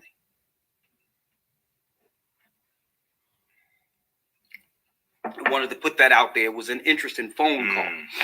Okay. But the brother felt comfortable afterwards, because I said, listen, brother, your brother's learning he's an Israelite. That's fine. But there's a lot of things out there that call themselves Israelites. If if anything, you should be more comfortable with what he found compared to what's out there. Okay, you should fall on your knees and thank the Most High that he found the gathering of Christ Church, opposed to what's out there being called Israelites. Okay, straight out. We're not imposing our will on people, trying to make them into something and trying to have them controlled by us. We're not becoming lords over people. You don't hear us ranking people based on number and having them have to totally denounce their families to be amongst us. Okay, we're not in no councils 3, 4 in the morning shaking people down for finances like a lot of these crazies are doing. Okay, we're not into that. Okay, we're giving brothers and sisters the knowledge to raise their own homes. I'm like, and at the end of the day, brother, it starts with, and I said it like this, brother, you on the phone not for your brother but for you. At the end of it. That's right.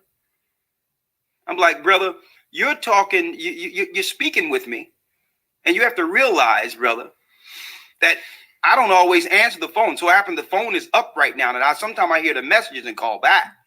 But I'm here speaking to you because of you.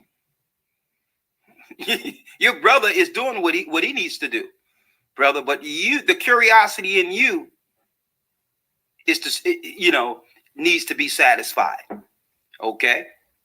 Come to find out that was his twin brother, so I can understand his concern.